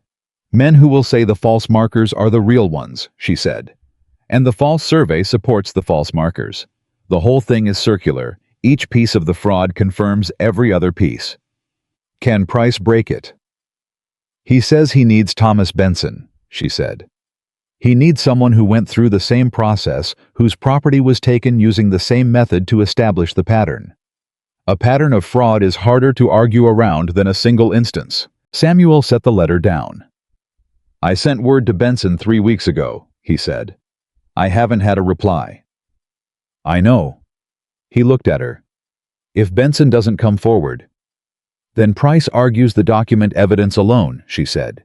"He says it's not impossible, but the surveyor's testimony will carry weight with Davies, and if Davies' recommendation goes against us, we need the commissioner to override him, and that requires a very strong factual record." The silence between them was the kind that comes when 2 people have run out of actions and are standing at the edge of what they can control. "There's something else," she said. He waited. "Price says Whitmore will be at the hearing personally," she said. "He doesn't usually appear himself, he sends attorneys. The fact that he's coming means he believes it's already decided. He's coming to watch." Samuel's jaw tightened. "Then we make sure he has something different to watch," Samuel said. She looked at him across the table. This man who had spent the better part of a decade being circled by someone with more resources and more patience for cruelty than most people could imagine, who had never once asked anyone to stand with him, who had built his walls high enough that the town had mistaken the walls for the man, and she felt something rise in her chest that she had been careful with for weeks. Something she had been examining from a distance the way you examine a thing you are not sure is safe to touch. She reached across the table and put her hand over his. He went very still. Not pulling away still. The way he went still when something landed that he hadn't anticipated and needed a moment to process. She didn't move her hand. "We make sure he has something different to watch," she said, using his words back to him. "We go to that hearing with everything we have, and we stand there together, and we let Price do what he does, and whatever happens after that." She stopped. "We handle it the way we've handled everything else." He looked down at her hand on his. Then he turned his hand over slowly, and his fingers closed around hers. It lasted only a moment. Then he released her hand and picked up the letter and said they needed to write back to Price today with everything they knew about the attempted boundary access from the false assessor. She agreed. They went to work. 4 days before the hearing, Thomas Benson arrived. He came without announcement, the way people did in that county when they had driven a long distance and weren't sure of their welcome. He was a man in his mid-50s, with the particular look of someone who had been ground down and was still in the process of reconstituting himself. Not broken, but in the slow work of rebuilding from a point of real loss. He asked for Samuel at the door. Elizabeth brought him in. She gave him coffee, and she sat down at the table with him, and she told him plainly and directly what was happening, what they needed, and what it would cost him in terms of time, and the difficulty of recounting something painful in a formal setting. Benson listened. He wrapped his hands around the coffee cup, and he looked at the table, and he was quiet for a long time. "I knew it was Whitmore," he said finally, "when it happened. I knew it wasn't right, but I couldn't prove anything, and I had my wife and my children, and I couldn't fight it without something solid to stand on." He paused. "I thought about coming forward for 2 years. I kept telling myself someone else would do it." "Now you can," she said. He looked at her directly. "Will it make a difference?" "I believe it will," she said. "I can't promise you the outcome, but your account establishes the pattern. And the pattern is what Price needs to argue, that the fraud is systematic, not an isolated error, but a deliberate method." Benson nodded slowly. "Where do I go?" he said. "Cheyenne, October 14th. I'll write Price tonight so he can prepare your testimony." Samuel came in from the yard 20 minutes later and found Benson at the table and stopped in the doorway with an expression that moved through several things quickly before settling into something that was not quite relief, but was close enough. The two men shook hands. "I'm sorry I didn't come sooner," Benson said. "You're here now," Samuel said. It was exactly the right thing to say, and he said it without thinking about it, and Elizabeth filed that away in the place where she kept the things about him that still surprised her. The night before they left for Cheyenne, Elizabeth couldn't sleep. She lay in the dark in her room at the end of the hall and listened to the ranch and thought about all the moving pieces of what tomorrow and the day after would require, and somewhere around 2 in the morning, she gave up on sleep entirely and went downstairs. She was not surprised to find Samuel already in the kitchen. He was at the table with a cup of coffee that had probably gone cold, and he was not reading or writing or doing anything with his hands. Just sitting in the way, she had come to understand, meant he was working something through that was too large for movement. He looked up when she came in. She went to the stove and poured herself coffee without asking and sat down across from him. "The hands," he said after a moment. "I keep thinking about what happens to them if the ruling goes wrong." She looked at him. "If Whitmore takes the east parcel, the ranch loses the north water access," he said. "That affects grazing capacity, which means fewer cattle, which means I can't keep the full crew." He stopped. "Luke still has another 6 weeks before he can work. Foster has a wife expecting a child in December. Dale has been with me 11 years. "You're thinking about all of them," she said. "I've always been responsible for all of them," he said. "It's just..." He stopped again. "Just what?" He looked at his coffee cup. "It's different when someone else knows it," he said. She understood what he meant. Carrying a weight alone and carrying it with someone watching the second was harder in certain ways because you couldn't pretend the weight wasn't there when someone else could see it. "They're not going to lose their positions," she said. "I believe that." "You can't know it." "No," she agreed. "But I know Price. I know what he has. I know what Benson will say at that hearing, and I know—" She paused. "I know what kind of man you are, and I know that the people in that courtroom who have worked with you and known you are going to tell the truth about you. And I think the truth about you is harder to argue against than Whitmore expects." He looked at her steadily.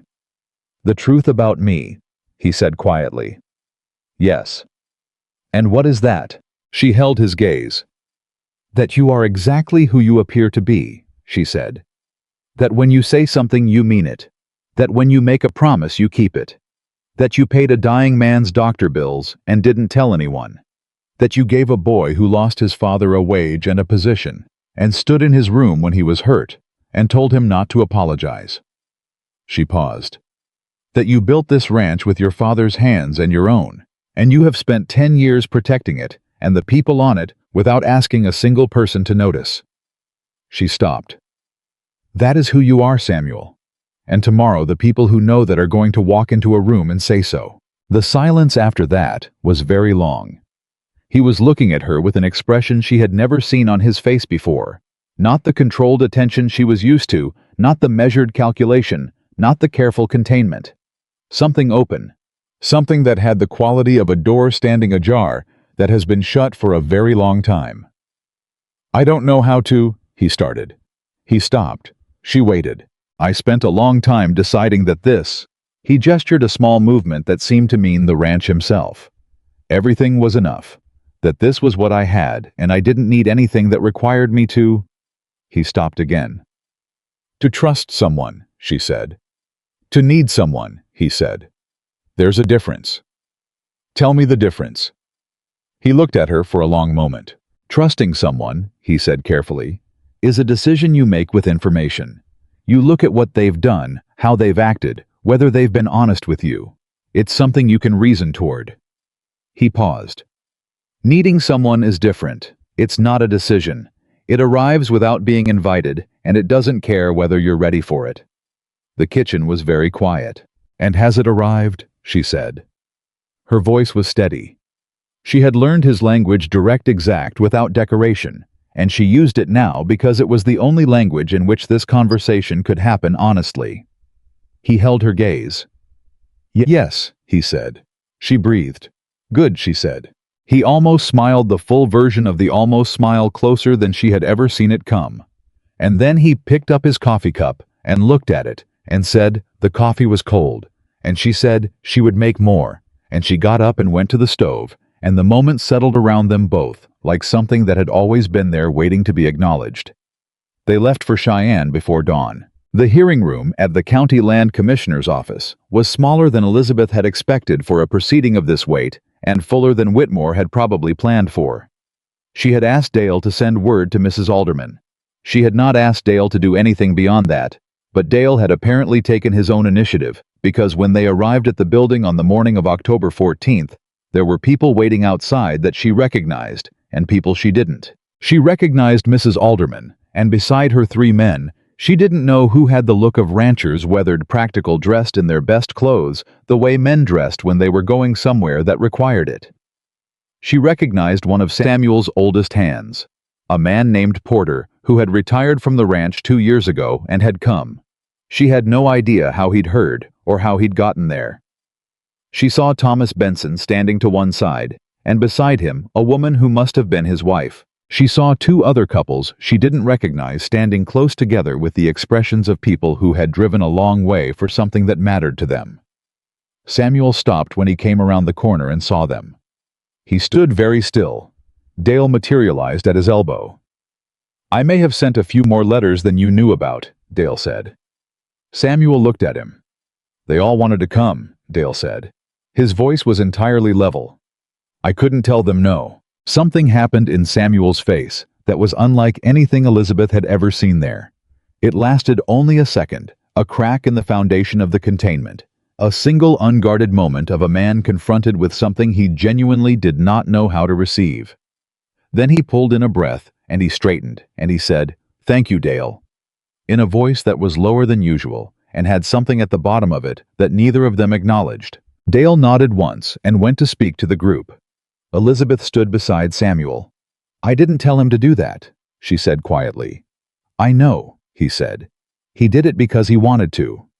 I know. He looked at the people who had come, some of them having driven hours, some of them having rearranged their work weeks, all of them having done it without being asked, and she watched him understand something that perhaps he had known intellectually for years, but was only now understanding in his body, in the part of him that had spent a decade believing the walls were necessary. "Let's go in," she said. He nodded. And he offered her his arm, not as performance, not for anyone watching, just a man walking into something difficult, offering his arm to the woman beside him, and she took it, and they went in together. The hearing lasted 4 hours. Arthur Price was exactly what Elizabeth had hoped he would be, methodical, precise, and possessed of a particular kind of controlled relentlessness that wore down resistance the way water wore down stone. He presented the original survey documents. He presented the handwriting analysis on the 1877 alteration and the connection to Gerald Foss and Foss's connection to Whitmore's firm. He presented the timeline of the 3 filings, 18 months, 3 different attorneys building on each other. He presented the account of the attempted boundary access by the false assessor documented in Dale's written statement. Whitmore's attorney argued procedural points and attempted to cast doubt on the handwriting analysis and presented the 2 independent surveyors who affirmed the altered boundary markers. And then Price called Thomas Benson. Benson sat in the chair at the front of the room, and he told his story plainly and without embellishment, the debt to Whitmore, the pressure, the surveyor who had appeared on his property with credentials that turned out to be from an office that couldn't verify them, the boundary adjustment that had preceded the legal filing. The loss of his property to a process he hadn't understood was fraudulent until it was too late. He told it in the voice of a man who has been waiting 2 years to say something true in a room where it would matter. When he was done, the 2 other couples that Elizabeth hadn't recognized asked to be heard.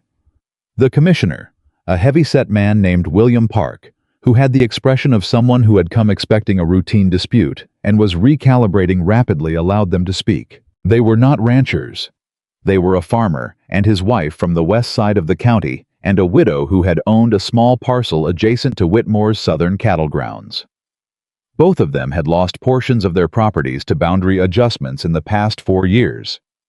Both of them had surveyors who appeared with credentials. Both of them had experienced what they had believed at the time were legitimate legal processes that turned out to produce results exclusively beneficial to Whitmore. The pattern was in this room now. Everyone could see it.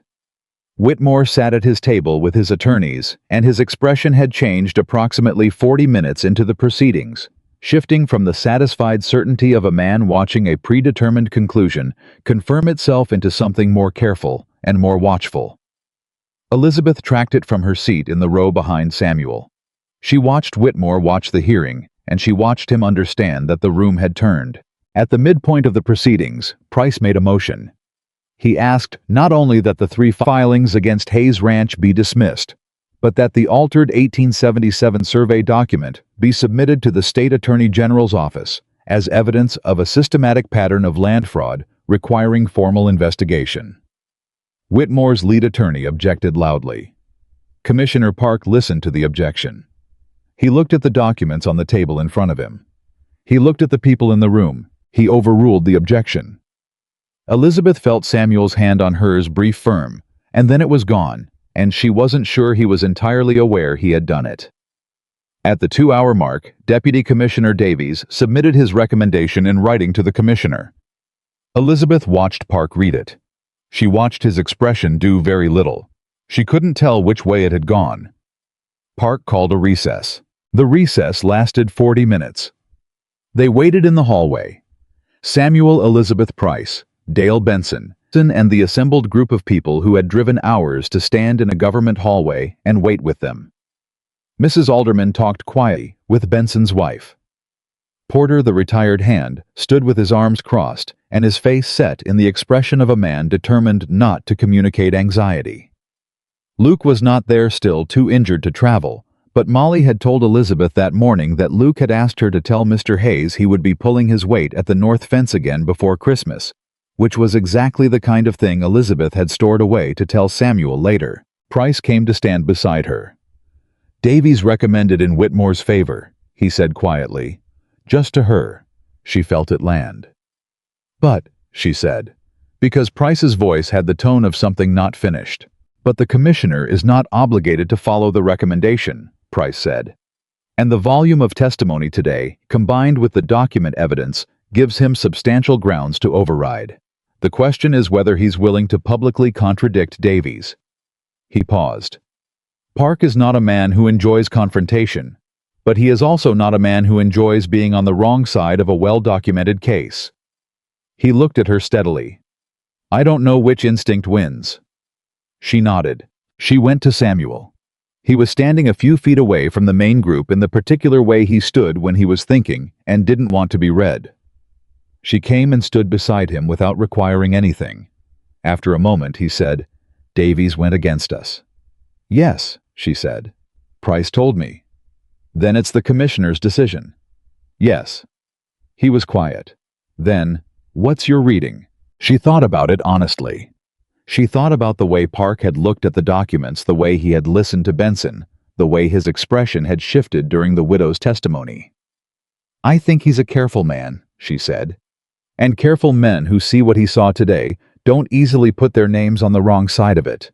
It would follow him. Samuel looked at her.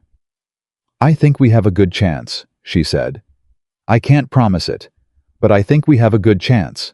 He held her gaze. And then he did something he had never done before. In the time she had known him, he closed his eyes briefly, the way a person does when they are allowing themselves to rest on someone else's steadiness, for just a moment, just long enough to draw a full breath.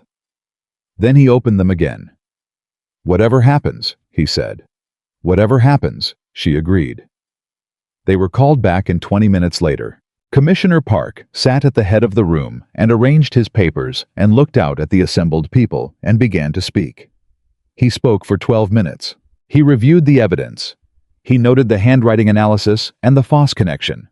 He noted the pattern established by Benson's testimony and the subsequent accounts. He noted that while he had received Deputy Commissioner Davies's recommendation, he was not bound to it in a case where the factual record raised significant questions about the legitimacy of the original filings. He dismissed all 3 of Whitmore's filings against Hayes Ranch. He referred the altered 1877 survey document to the State Attorney General's office. He noted for the record that the county surveyor's office would be conducting an internal review of all supplementary surveys filed between 1875 and 1880. He closed the session. The room did not erupt the way rooms erupted in stories.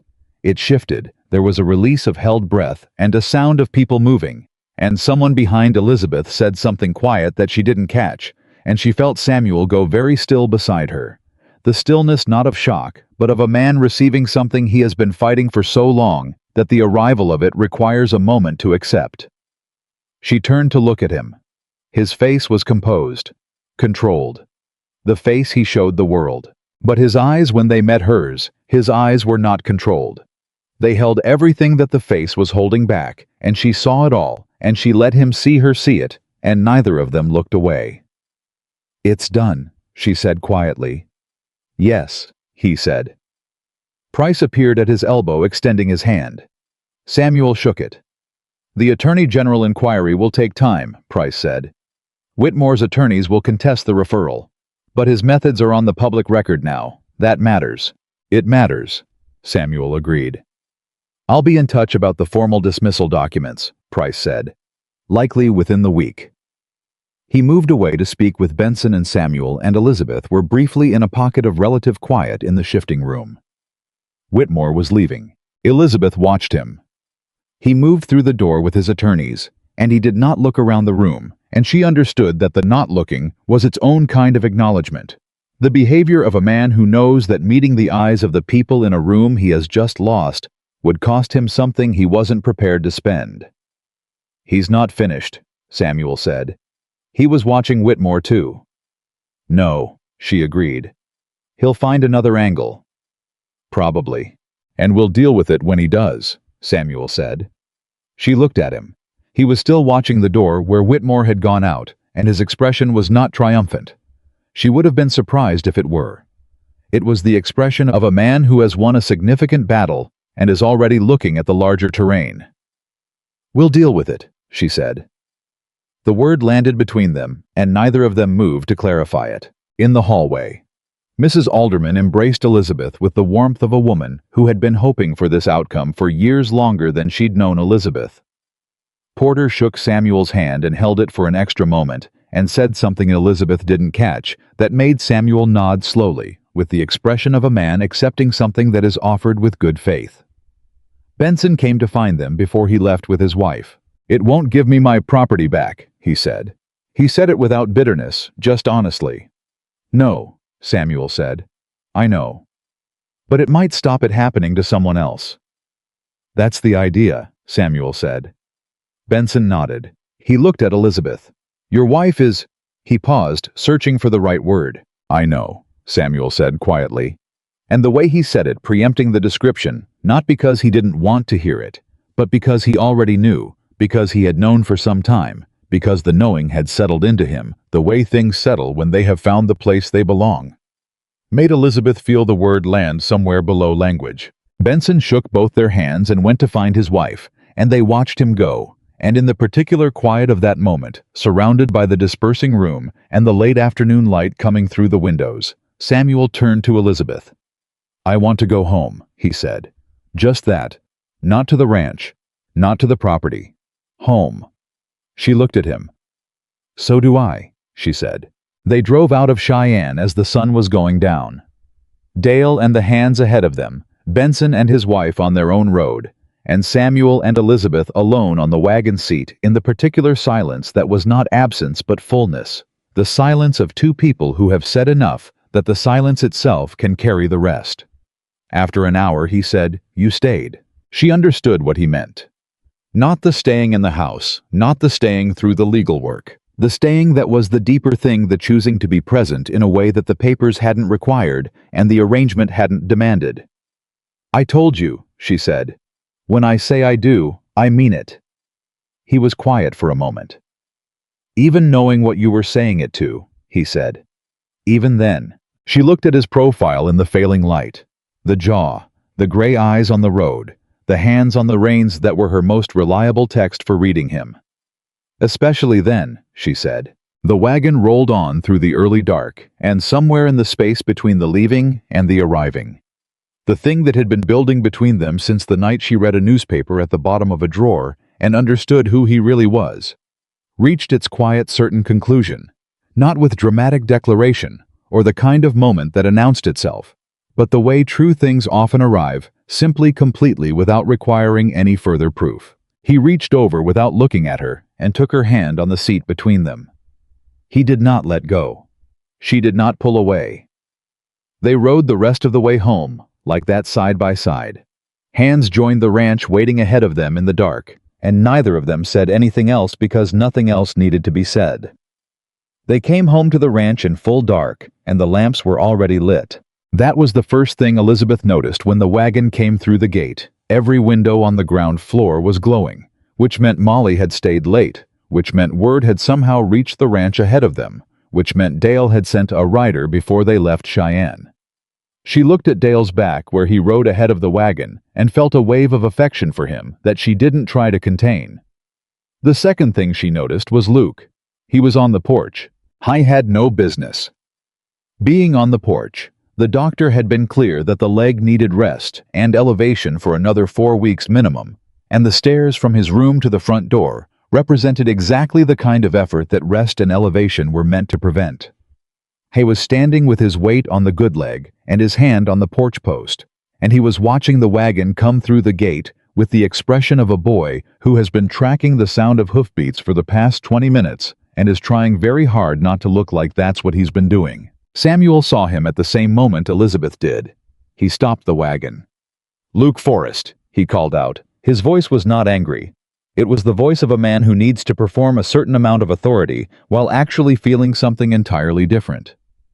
"What did the doctor tell you?" "He told me to rest the leg," Luke called back. "He didn't say anything about the porch. The porch requires the stairs. I took them carefully. I can see that." A pause. "Get back inside before you undo 6 weeks of healing." "Did it work?" Luke said. The hearing. The question was simple and direct and entirely 17, and Samuel was quiet for exactly long enough that Luke's face began to shift toward anxiety. "Yes," Samuel said. "It worked." Luke let out a breath that was audible from the wagon. "Good," he said with great feeling, and very little of his attempted composure remaining. "Good, okay." He looked at the porch post. "I'll go back inside now." "That would be appreciated," Samuel said. Elizabeth pressed her lips together firmly to keep from smiling until Luke had disappeared through the door. Samuel looked at her. "He took the stairs on that leg," Samuel said, and the expression on his face was the full version of the thing she had been watching approach for weeks. Not the almost smile, not the controlled acknowledgement. The actual thing. Unguarded and real and directed at her, because she was the one who would understand what it meant that a boy who had been on the ranch 3 weeks had done that. She let herself smile back. "He was worried about you," she said.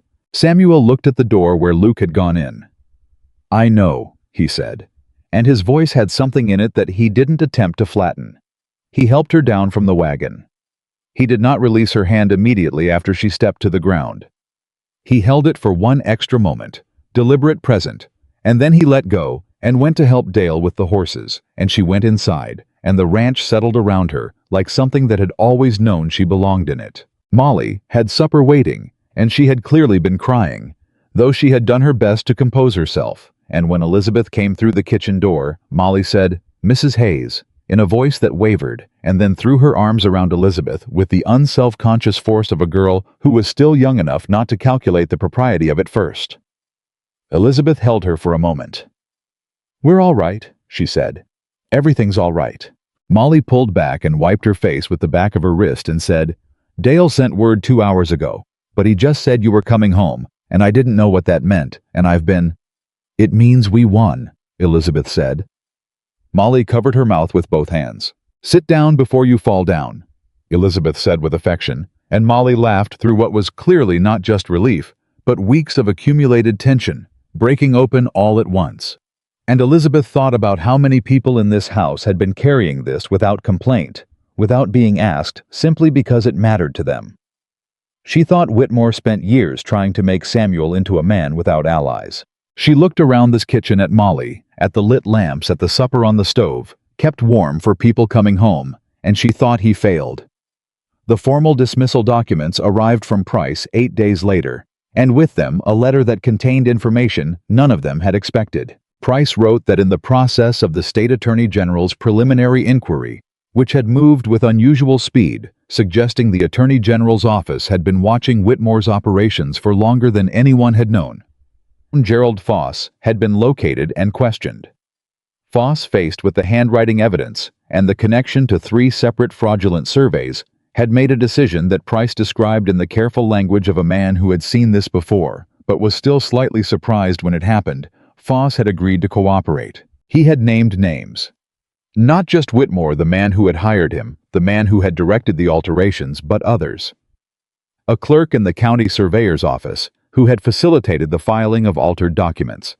A third-party attorney, who had served as cutout between Whitmore's operation and the fraudulent surveyors. 2 individuals in county land management offices in adjacent counties, where similar schemes had been run on a smaller scale. The scope of it was larger than Elizabeth had known to look for. Price's letter said the Attorney General's investigation was now formally open, and Whitmore's operations were under review. It would take time, these things always did, but the structure Whitmore had built, which had operated invisibly for nearly a decade, was visible now. Price ended the letter with a sentence that Elizabeth read aloud to Samuel at the breakfast table. "The light that was turned on in that hearing room is not going to be turned off easily, regardless of what Whitmore's attorneys do next." Samuel set his coffee cup down and was quiet for a moment. "Foss cooperated," he said. "Yes." "I didn't expect that." "Neither did Price," she said. "But I think when Foss sat in that room and understood that the pattern was already documented, that the evidence didn't depend on his account, I think he decided that the cost of protecting Whitmore was no longer worth what Whitmore was paying him." Samuel looked at the letter. "It's not over," he said.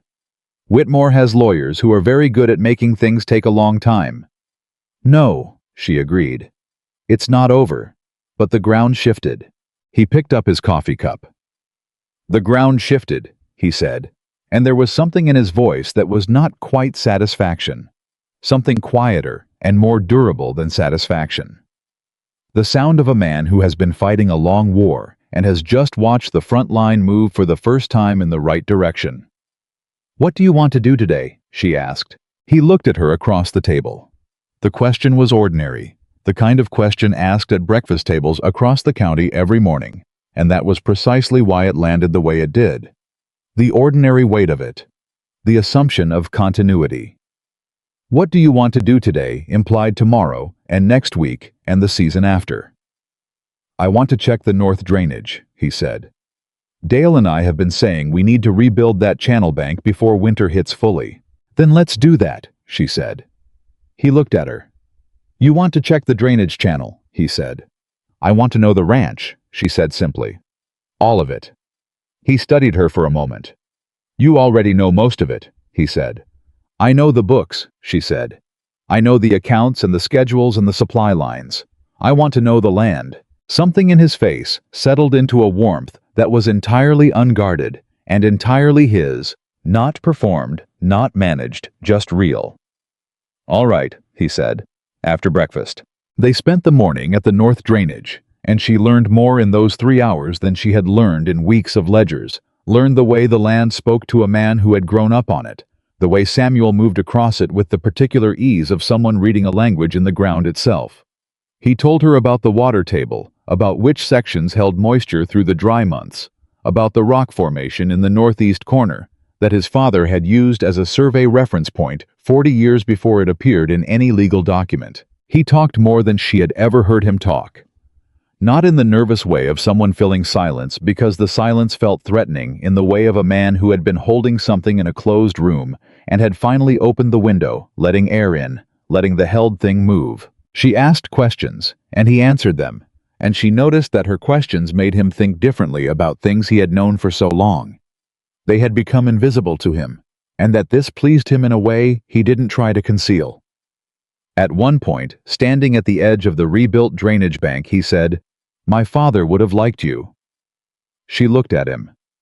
"He would have called you sensible," Samuel said. It was the highest thing he said about anyone. He had no patience for decoration. "Neither do you," she said. "Neither do I." He agreed. He looked at the drainage channel.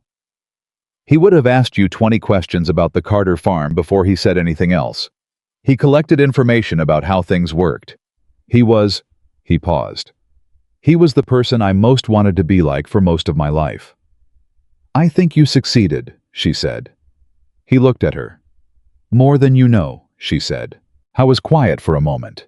Then, "I used to think carrying this place alone was honoring him, proving I was capable of it, proving I deserved what he left me."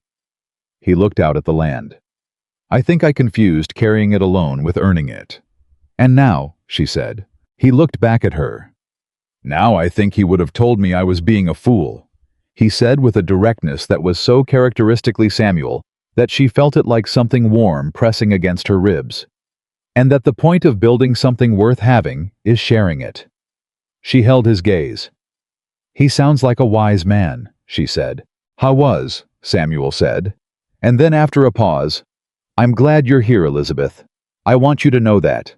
Not because of the hearing, not because of Whitmore, not because of anything practical. I'm glad you're here because this—" He stopped.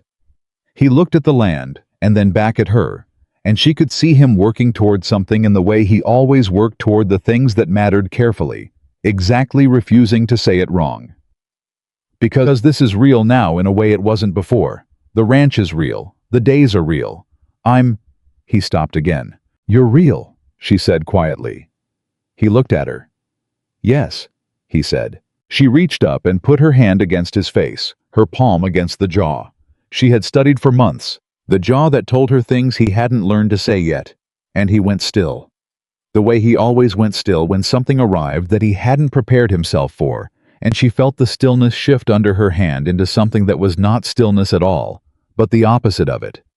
Warmth and aliveness, and the particular tremor of a man who has been careful for so long that being touched gently is nearly more than he knows what to do with. He put his hand over hers. He held it there against his face, and he closed his eyes for exactly one breath. Then he opened them and looked at her with gray eyes that were not storm clouds and not morning fog.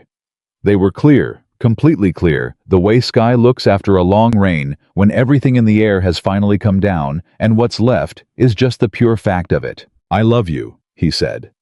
He said it the way he said everything that mattered, without flourish, without softening in the direct certain language of a man who does not use words he doesn't mean. I don't know exactly when it happened. I know it was before Cheyenne. I think it might have been the morning I found you'd already reorganized the supply room and made a list and were asking Dale about the ordering accounts before I'd finished my first cup of coffee.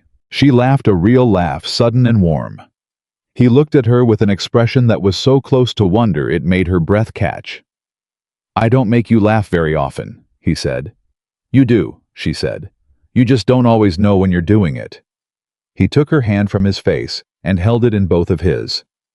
"Tell me," he said. "That you love me," she said. "That you—" He stopped.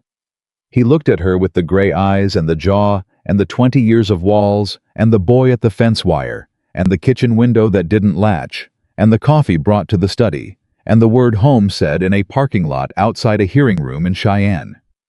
He looked at her with all of it visible because he had finally stopped trying to hold it back. "Tell me what you feel," he said. "Exactly what you feel. I need to hear it from you." She looked at him for a long moment, at this man the town had called heartless, this man who had prepared a room for a stranger, this man who had said you came, like it was a miracle. He'd stopped believing in this man who was asking her now with everything open because he had finally decided the asking was worth the risk. "I love you," she said. "I have loved you for longer than I was willing to admit, because I came here for practical reasons, and I didn't trust the feeling until I trusted you, and trusting you took time. But it didn't take as long as you might think." She paused. "I think it started when Molly told me you came back to the kitchen and said to make sure I had everything I needed, and that you said it twice." His hands tightened around hers. "I said it twice because I wasn't sure she'd heard me the first time," he said. "I know," she said. "That's why it worked." He kissed her, then not with drama, not with the urgency of something long suppressed, finally breaking free. With the same quality he brought to everything, real, deliberate, certain, entirely present. The kiss of a man who had made a decision and was not going to qualify it. She kissed him back the same way. When they stepped apart, the land was quiet around them, and the morning was full, and the drainage channel that had nearly taken Luke's leg was rebuilt properly, and the sky was the clean, clear kind that came after rain. "We should get back," she said. "We should," he agreed. He didn't move immediately. He looked at her. "Elizabeth." "Yes." "I want to talk to your father," he said. "Properly, not about debt or arrangements. I want to go and sit at his table and talk to him about his daughter." She felt something move through her that she hadn't expected, something young and uncomplicated, the feeling of a woman whose father was about to be treated with the dignity he deserved by the man she had married. "He'll ask you about the cattle," she said. "He knows nothing about cattle, but he'll feel he should ask." "I'll tell him about the cattle," Samuel said seriously. "And he'll cry," she said. "He cries easily. He'll be embarrassed about it." "I won't notice," Samuel said. She looked at him. "I know," she said. 3 weeks later, they drove to the Carter farm and spent the afternoon. And Robert Carter asked 4 questions about cattle and listened to the answers with intense concentration, and then cried twice, once when Samuel shook his hand at the door and said, "Sir, thank you for your daughter," and once quietly in the kitchen with Elizabeth while Samuel and Dale walked the fence line because Robert had suggested it, and Dale had materialized appropriately, and her father held her hands across the kitchen table and said, "Is he good to you?" "Really?" "He's the best man I've ever known, Papa," she said. "I mean that exactly."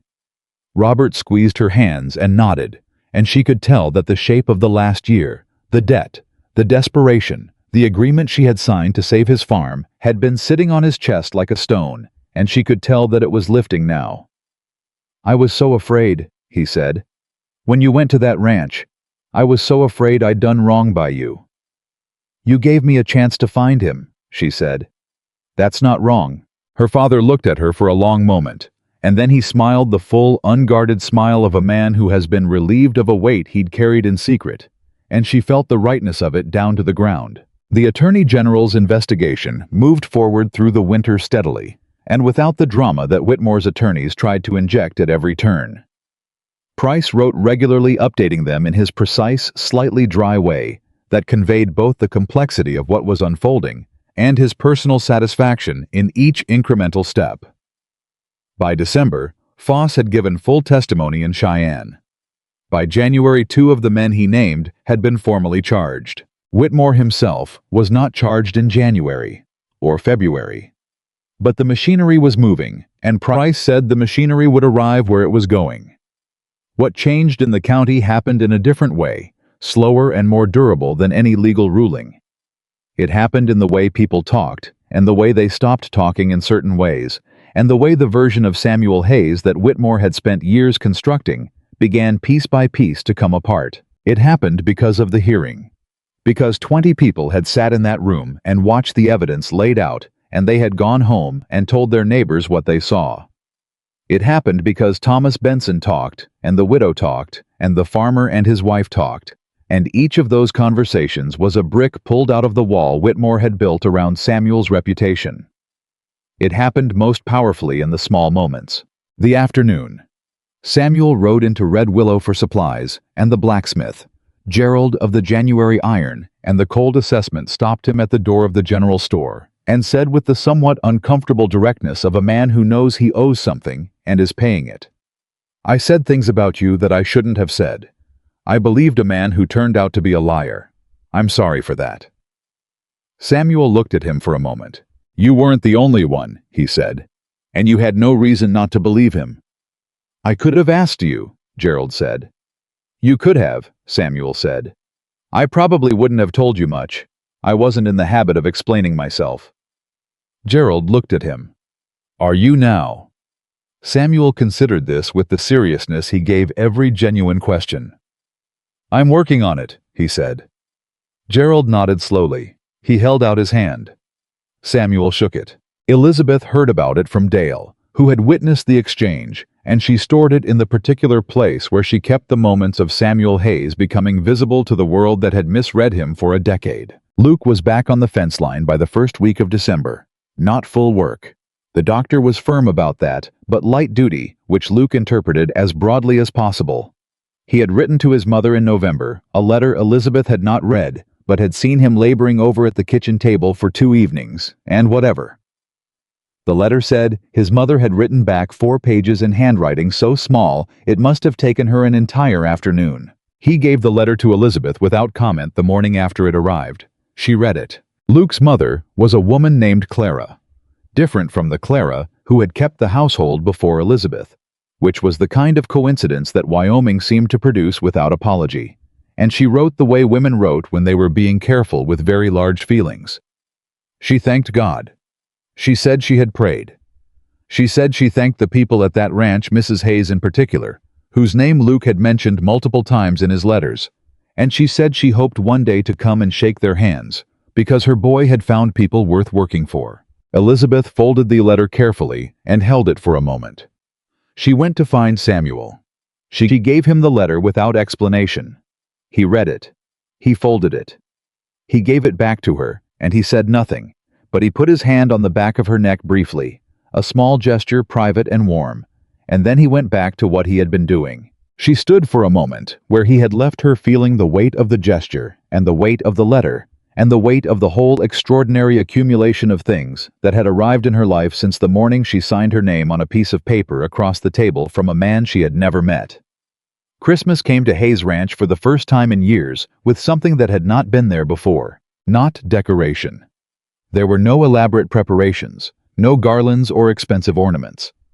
That was not the Hayes Ranch way, and Elizabeth had no intention of making it so. What came was people. Dale brought his sister and her husband from the next county, which no one had known he had. Luke wrote to his mother, and she wrote back that she would come in February when the roads were better, and he read this letter in the kitchen with his face carefully composed and his eyes betraying everything.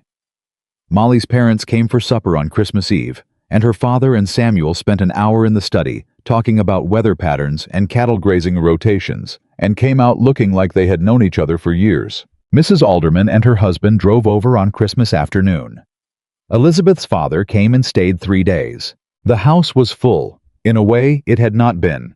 Perhaps ever, she thought. Certainly not in the decades Samuel had occupied it alone, and she watched Samuel move through the fullness of it with an expression that she had no previous reference for on his face. Not discomfort, not the polite endurance of a man tolerating social obligation. Something closer to wonder, careful, and a little bewildered, the face of someone who keeps expecting the room to empty and keeps finding it doesn't. On Christmas evening, after supper, after most of the guests had settled into conversation in the sitting room and the kitchen, Samuel found her on the porch. He stood beside her in the cold air. "Is it too much?" she asked. She meant the house, the people, the fullness. He was quiet for a moment, looking out at the dark land. "No," he said. He said it with a certainty that was not performed, the flat, honest certainty she had come to rely on as one of the most trustworthy things about him. "It's not too much." He paused. "I didn't know what I was missing for a long time. I thought I'd made a kind of peace with it. And now?" He looked at her. In the dark, his eyes were the color of deep water, which was what they had always been. She just hadn't known at the beginning what the depth meant. "Now I know the peace was just quiet," he said. "It wasn't peace. It was the absence of everything, and I'd learned to call it peace because it was what I had." He was quiet for a moment. "This is different." "Tell me how it's different," she said. He looked at her for a long time. "The ranch was mine before," he said. "Every post, every acre, every animal on it mine. I knew that. I was responsible for all of it, and I was the only one responsible, and there was a kind of control in that. Nothing unexpected. Nothing that could surprise me, because I had arranged everything to be exactly what I expected it to be." He stopped. "And then you came, and I couldn't arrange things the way I was used to anymore, because you were here, and you were not what I arranged. You were real. You had opinions, and you reorganized the supply room, and you went to the county records office alone, and you put your hand on my arm at the hearing, and you told me the truth, even when the truth was uncomfortable." He shook his head slightly. "You were real, and everything else started being real again, and the ranch." He gestured at the dark land. "The ranch is different now. It's not just mine, it's ours, and it's alive in a way it wasn't before." She turned to face him fully. "Samuel," she said. "Yes. You just told me more about yourself in 5 minutes than most men tell their wives in 5 years. He considered this. "Was that wrong?" he said. "It was perfect," she said. He looked at her with the gray eyes and the jaw and all the walls that were not walls anymore, the openings that had been there all along, waiting for someone to come through and find them. "I don't want to go back to the quiet," he said. "You don't have to," she said. "I know," he said. "And then, I know because of you."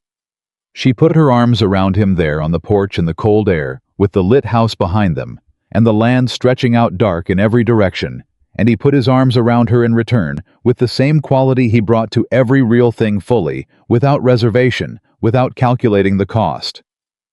"We should go back inside," she said after a moment. "We should," he agreed. "Dale's about to tell the story about the spring roundup incident, and he always gets it wrong." She pulled back to look at him. "You're going to correct him." "I'm going to correct him," he confirmed, in front of everyone. "He'll be fine," Samuel said. "He enjoys it." She laughed, and he smiled, the full, unguarded, real version of the smile that had been living behind the almost smile for months. The smile of a man who had found his way back to something he thought he had lost, and they went inside together, back into the warmth and the voices and the fullness of the house that had waited through 10 years of silence for exactly this. The months that followed moved with the rhythm of a ranch and a life and a partnership that knew itself finally, without apology. Samuel learned to laugh without catching himself. Elizabeth learned the land the way she had learned the man, slowly, attentively, with the understanding that the best things do not reveal themselves all at once, but reward the patience of someone willing to stay. Whitmore was formally charged in March. The charge was not the sweeping indictment that dramatic stories prefer. It was careful, documented, and specific, the kind of charge that sticks. Price wrote that the case would take time, that Whitmore's attorneys were good and would use every available mechanism, but that the outcome was in Price's professional assessment, not in serious question. The evidence was too complete. The pattern was too clear. Luke's mother came in February as promised and stayed a week, and she shook Elizabeth's hand at the door and then pulled her into a hug with a fierceness that said everything. Her careful letter had tried to say, and Luke stood slightly to the side and looked at his boots in the particular way of a teenage boy watching his mother be emotional, which is to say, he looked at his boots and tried not to look like he was also emotional. Samuel shook Clara Forrest's hand and told her Luke was one of the best young hands he'd had on the ranch in years. And Clara looked at him with the eyes of a woman who has worried about her son for months and has just been given something to stop worrying with, and she said, "Thank you, Mr. Hayes. Thank you for looking after him." And Samuel said, "He looked after himself. I just gave him the work," which was exactly the kind of thing he would say, and was also exactly the right thing. Thomas Benson came in the spring with a letter from Price confirming that the property he had lost was under review as part of the Attorney General's investigation, and that there was a real possibility of restitution. He sat at the kitchen table with Elizabeth and Samuel and the letter between them, and he was quiet for a long time. "I didn't come for the restitution," he said finally. "I want you to know that. I came because it was right." "I know," Samuel said. "But if it happens—" Benson stopped. He looked at his hands. "My wife and I have been talking about the land north of here. There's a good parcel, good water access." He paused. "I think we'd like to come back." Samuel looked at him. "The county would be better for it," Samuel said. Benson nodded once with the nod of a man making a decision. The thing that Red Willow County learned in the year that followed the hearing was not the thing that can be summarized in a newspaper article or contained in a legal ruling. It was the thing that travels person to person in conversations and in small moments in the accumulation of true stories told by people who were there. They learned that Samuel Hayes had paid the doctor bills for men who worked for him. They learned he had given a grieving boy a wage and told him it wasn't charity, it was work, and meant it.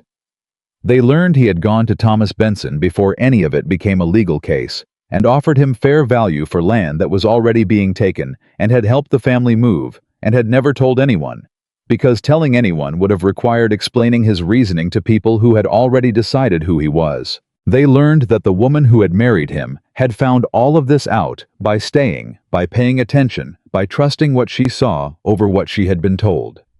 And they learned something about the silence. Finally, the silence that had made them call him cold, that had made them warn every new person who came into contact with him, that had cost him a decade of being known. The silence was not absence. It was never absence. It was the container for everything he couldn't say yet, everything he was carrying, everything he was waiting to trust someone enough to put down. Elizabeth Carter had come to Hayes Ranch because her family was in debt, and she had signed a paper across a table from a stranger, and she had chosen to see what was true rather than what was easy, and what was true had remade her life, and his life, and the life of the ranch, and the shape of the county's understanding of one of its most misread men. She never regretted a single day of it. On a morning in late spring, the kind of morning Wyoming produces when it decides to be generous, clear and warm, and smelling of grass and something open. Elizabeth stood at the kitchen window and watched Samuel come in from the pasture with Luke beside him, both of them walking with the particular ease of people who know their ground and their work and each other. She heard Samuel say something she couldn't make out, and she heard Luke laugh the full, unguarded laugh of a young man who has found a place he trusts, and she saw Samuel's expression as he heard it, and it was the expression she had been watching emerge for a year, open, unguarded, entirely present. She heard boots on the porch step. The door opened. He came in and he saw her at the window and he stopped for just a moment. The stop of a man who has come home to something and has not yet reached the point of taking it for granted, who still registers the fact of it each time. "Good morning," he said. "Good morning," she said. He came to stand beside her. He looked out the window at the ranch, at the land and the fence line and Luke crossing the yard and the sky above all of it, clean and wide and entirely theirs. "I was thinking," he said. What were you thinking? He looked at her. The gray eyes, the jaw. The man who had been silent so long, the silence became who he was, and who was silent no longer. I was thinking this is exactly what I want, he said. This, exactly this. She looked back out the window at the land, at the life they had built from an arrangement neither of them had chosen, and both of them had chosen to make real. So do I, she said. And the cowboy who had lived inside his silence for a decade, who had been called cold and hard and heartless, by people who had only ever seen his walls, put his arm around his wife in the kitchen of the ranch. His father built and held on, not with the careful measured quality of a man protecting himself from loss, but with the full certainty of a man who has finally at long last come home. That was who Samuel Hayes was. That was who he had always been. And the woman who married a stranger and chose to stay long enough to find the truth of him knew without question, without reservation, without a single doubt remaining, that the gentlest hearts are not the loudest ones, and that love, when it is real, does not announce itself. It simply stays.